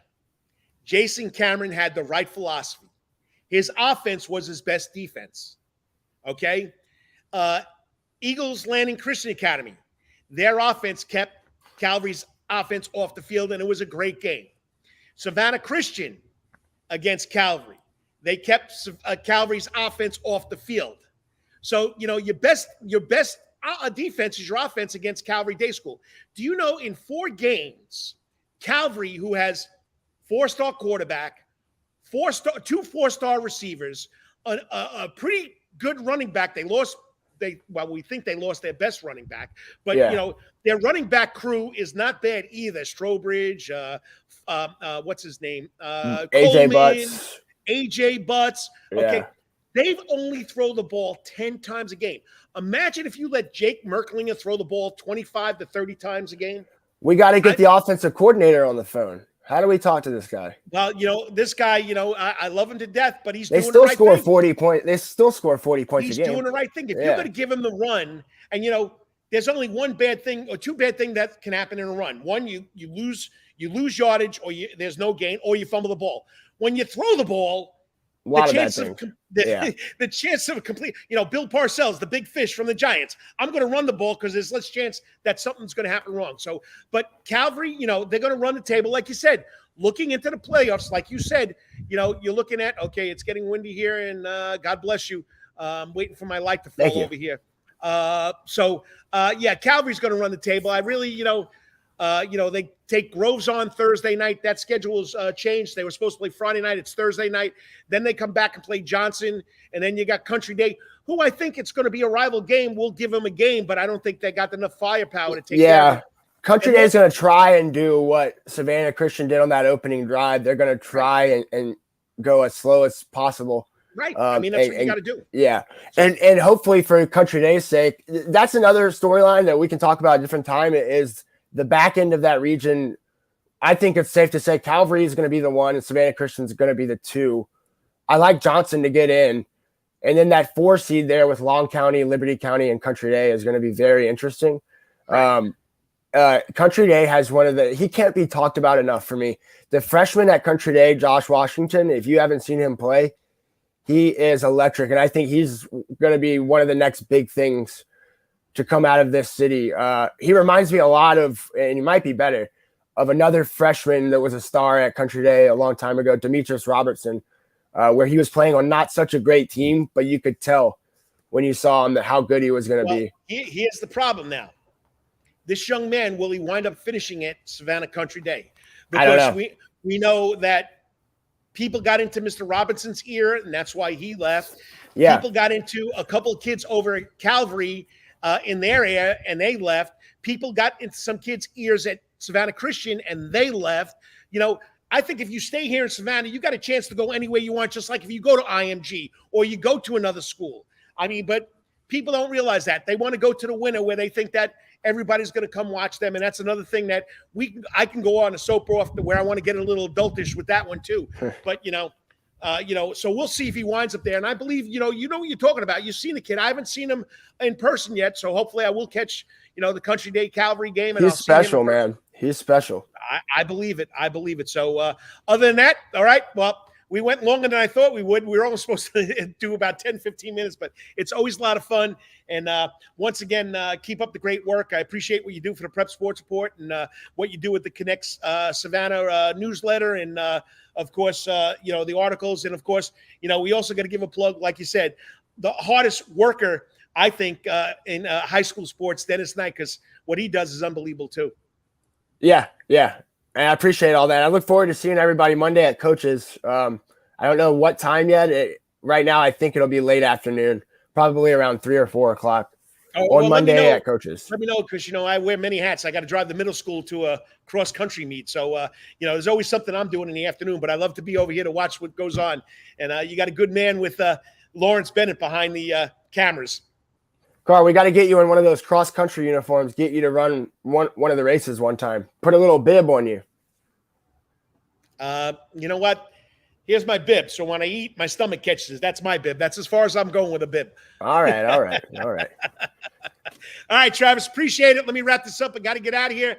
But once again, enjoyed it. I will cut this up and post it so people can see how we feel about what's going on here in high school football. Hey, Effingham County, 2-0 in that region. You never know what's going on. And the Rebels they've won 4 straight games. And, of course, St. Andrews won 3 straight games. Kevin Persant has something going on special there. And what else is there? Any other schools that we might be missing that are pretty Bryan County off to a 4-2 start out there in Pembroke and Richmond Hill. They got to go through a gauntlet. Do you think they're going to make the playoffs quickly? I don't. And I think they're a really good team. I think they're one of the best teams in our area. Very young. But and 1-7A is just brutal. Whoever put that together should feel bad about themselves. And what Bryan County is doing is crazy. They have a lot of freshmen and sophomores that are contributing. They lost Clemens for the year, I believe, which is tough. He is out for the year? I think so. I think Clemens is out for the year. He's out for an extended period of time. I know that. So hopefully they find a way to piece it together. They have a bye week and then they get better, Carl. So that'll be a real test. Well, we'll see what happens. All right, I'm out of here. You're out of here. Thanks for coming on. Remember, Travis Jadon, plug yourself. All those social media sources you're at. Thanks, Carl. Just find me at Jadon Sports, Jaudon, on Twitter and Instagram, and that can take you to all the different stuff I do. And I appreciate what you do for the Prep Sports Report. And I know I should have told you this long time. A lot of people like what we're doing, and especially what you're doing. So keep it up. Well, thanks, Carl. That means a lot. I appreciate that. And I know deep down in your mind, you're all region out of Savannah Country Day. Yep. Honorable mention all region 2010, 5.3 points per game. Not a big deal. What about your baseball average? Nope. Not doing that. We're not talking that. Okay. Nope. See you, Carl. What's his name? Coach Gruffalino? Who was your coach? Garofano. I butchered his name. A nice Italian guy. Yeah. I wonder what he would say. I got to call him up. I got his number. Okay, do that. Talk to you later. See you, man. And once again, always a lot of fun talking to Travis Jadon about sports in the Savannah area. He knows what he's talking about. Once again, Connect Savannah every Wednesday has a sports article. The Option newsletter covers all high school football. And, of course, he does a lot for the Prep Sports Report. And check it out. All right, let me wrap this up. 3 minutes. Got to thank my sponsors, people who support the show. Once again, I got to get out of here. Wow, Lawrence, this might be a 2-hour show. First time in a long time. I'll be back in 3 minutes to wrap this up with 3 steps out the door. 3 good videos and an editorial, Carl's Corner, about something with sports. Stay tuned if you like. I'd appreciate it.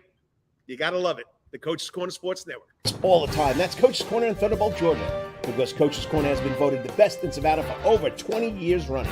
It's no wonder why. There's always sports, live music in the Sound Garden, and delicious and abundance of pub food. No matter what the season, there's always a reason to check out Coach's Corner.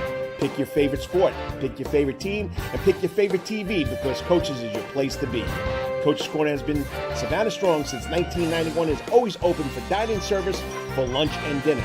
Remember, Coach's Corner still has takeout service. Join John Henderson and the crew for the best burgers, wings, and now pizza too. You can place your order by calling Coach's Corner at 912-352-2933. That's right, remember that number, 912-352-2933. So make your next pit stop at Coach's Corner. And as always, make it a night to remember at Coach's. At Calvary Day School, we want our students to be fully equipped and on the cutting edge of academics, making a difference in our world. Your child will grow academically, physically, socially, and spiritually. At Calvary, it is so good to say we are one school with one mission and one vision. Faith, academics, excellence, and building champions through Christ. Calvary Day School would consider it a privilege to meet with your family personally. Call Philip Lee, Director of Admissions at 351-2299. That's 351-2299. For over half a century, it comes in uniforms, sporting goods, or trophies, Thompson's got you covered. From cleats to caps and best prices on the biggest brands, Under Armour, Adidas, and more. From baseball to soccer, volleyball to softball, and yes, football too. Every season starts at Thompson Sports Shop. From cutting it equipped at Thompson Sports Shop's new location, 6606 Abercorn Street, Suite 102 in Savannah. Open Monday through Friday from 10 a.m. to 4 p.m. and seasonal on Saturdays. At locally owned Thompson Sporting Goods and Trophies, come see where everyone is a winner. You still want some real New York Italian food? Bada bing, bada boom. Rocky's New York Deli and Italian Catering is open at 7630 Skidaway Road, Tuesday through Saturday from 7 a.m. to 3 p.m., serving breakfast and lunch right here in Savannah, Georgia. Rocky's New York Deli and Italian Catering has been serving the public for over 3 years. Now, if you want Rocky's New York Deli and Italian Catering goods delivered to your door, go online to SavannahTakeout.com or DoorDash.com, or just pick up the phone and call 912-354-2914. That's right, 912-354-2914. Kabish, and remember, we ain't New York style. We are New York at Rocky's New York Deli and Italian. Wetherington Chiropractic Clinic. Your back hurts, another body part hurts all the time. It makes you mad. The pain drives you crazy. You just want to pick something up and throw it across the room, if you can.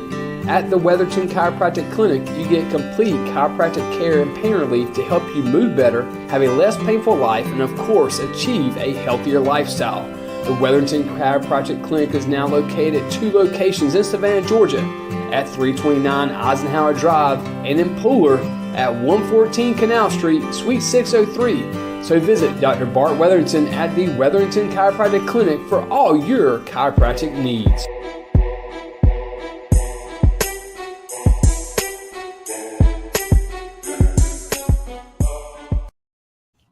And welcome back to the Karl Demasi Sports Report, right here on the stage of the Sound Garden. Okay, once again, I got logged out again. It always happens. I don't know why. I'm not really computer literate, but let me get my backdrop back up.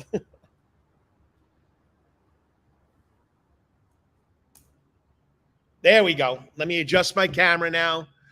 All right, got to go a little higher so you can see that. I've been supporting Rubbin' and Grubbin' all show, but there it is, the Coach's Corner, 9 75-inch screen TVs to make the super screen on TV on stage tonight. We'll have the Georgia football game. No music in the Sound Garden. Last night was canceled. Let me see. My man Lawrence Bennett told me Cowboy, which was the Kid Rock band, was canceled last night. It's moved until November 11th, so make sure you check it out. So, but anyway, once again, let's go 3 steps out the door. This is where I picked 3 videos I saw on the internets that stood out to me, and this first one is unbelievable. And I know, we all talk about hold it. Let me go back to my up to here comments. All right, here we go. So let me go back to my videos. This is the University of Central Florida cheerleaders doing a cheer on the sideline. It amazed me. You got to watch this. I mean, and nobody falls, nobody gets hurt, but it's a thing of beauty. I got 2 daughter-in-laws that were both college cheerleaders, one at Georgia Southern, one at South Carolina. Love them both. Kate Demasi, Russell Demasi's wife, went to Georgia Southern, and Don Demasi's wife, Tyler Kirkpatrick Demasi, okay, Kate Dixon Demasi. She was South Carolina, and she was a flyer, but this is something unbelievable. You got to watch this.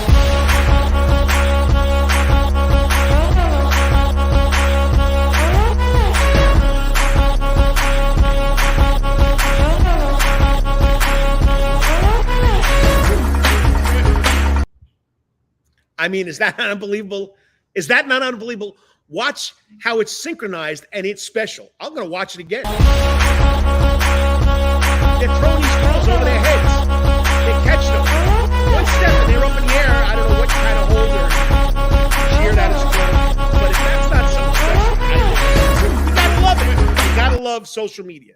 And I got to take myself out of the background. But once again, all right, of course, this is Islands High School. But this young lady is an unbelievable athlete. 2-time Hollis Stacy Award winner, okay, committed to play volleyball at Syracuse. She already has in basketball 1,000 rebounds, 1,000 points, and now she had 1,000 kills, okay, in volleyball. This is her 1,000th kill, okay, against against St. Vincent's the other night. St. Vincent's won both games, but watch her teammates and watch how this, I mean, it escalates. This is what high school sports is all about. Watch your teammate after she gets 1,000th kill. It's unbelievable. It's remarkable.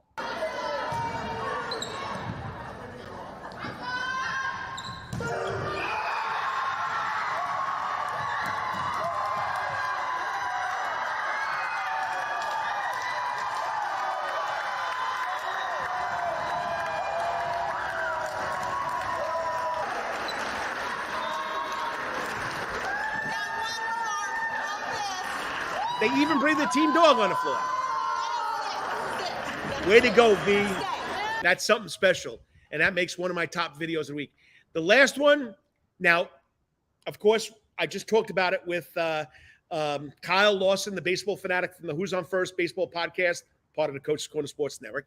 And then Travis Jadon with Hot Grits podcast, which is part of the Coach's Corner Sports Network. We talked about Aaron Judge hitting 62 home runs to break Roger Maris's 61-year-old record. He tied it, but catching the ball is worth millions of dollars. Watch what happens when these fans don't catch Judge's 61st home run. Watch their facial expressions.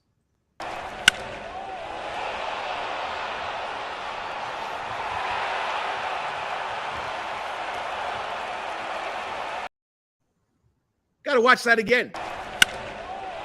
You got to love the crack of the bat. Number 61 for Aaron Judge against the Toronto Blue Jays. Both fans, you got to be kidding me. And it went behind the wall. Some worker got it. Isn't that something special? Those facial expressions. All right.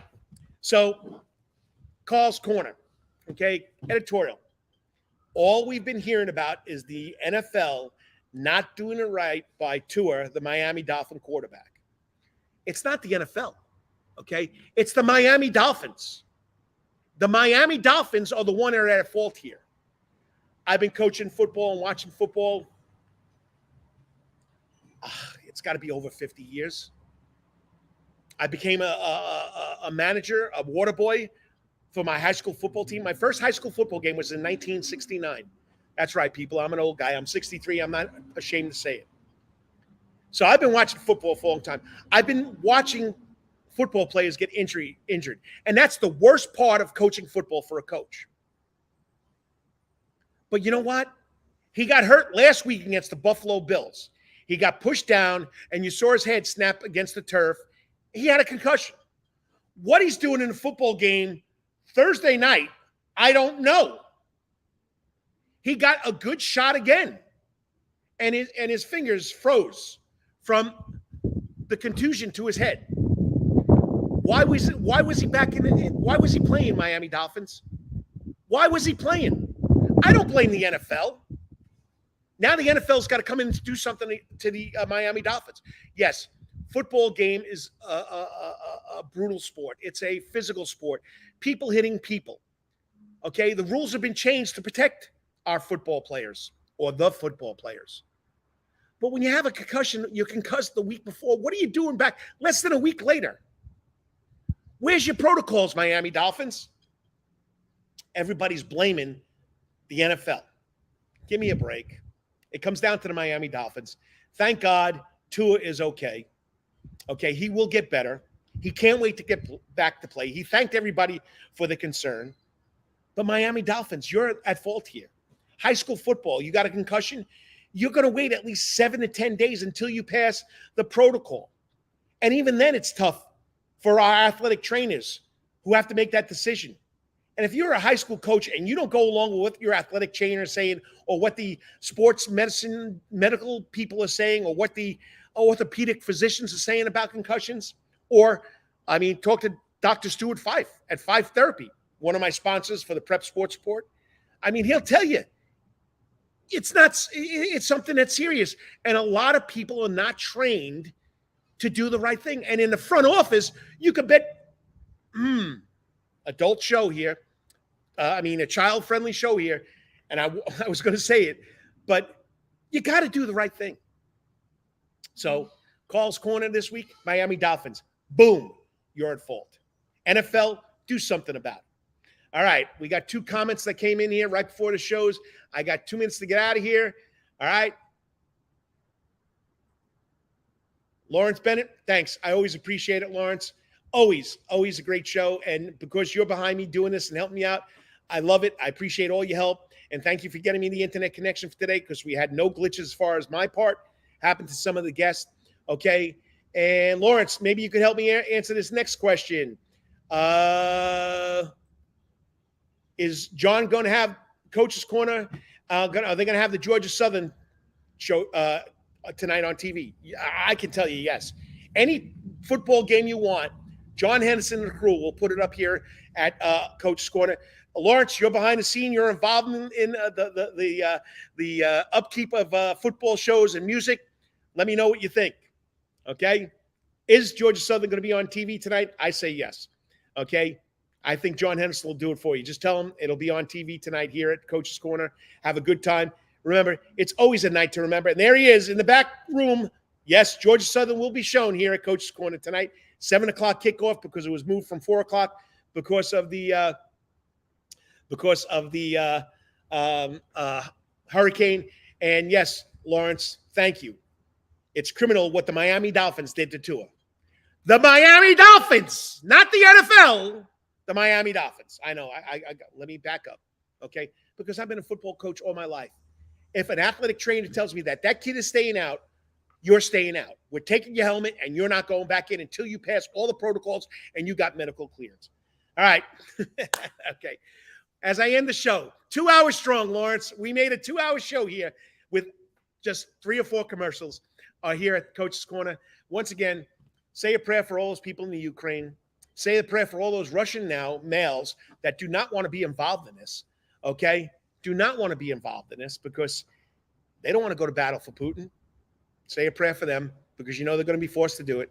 Once again, say a prayer for everybody that just were affected by, right here in the United States, with Hurricane Ian coming through Florida and now going through Myrtle Beach and up the coast in Danville, Virginia. I wonder if my brother got his internet so he could watch me this morning. I appreciate it, Rob. Love you. He watches every Saturday morning. So just a devastating week here in the United States. And, of course, all this gun violence and everything else. Say a prayer for everybody that's been involved in that. Hopefully we get it straight. Hopefully it won't be the wild, wild west anymore. So as I say every weekend, what you're doing today or tomorrow, may you always hit it out of the park. Hopefully the Braves will do that tonight. And until I talk to you or see you or speak to you or hopefully meet you in the public, hey, Coach, I hear you on the internet. Introduce yourself. May it be your best week ever. God bless. I'm out of here. Great show. Appreciate everybody watching. And it's always, always a night, always a day, always something to remember, always here at Coach's Corner. All food. Sorry, let me take two. All sports, all music, all food, all fun since 1991. God bless.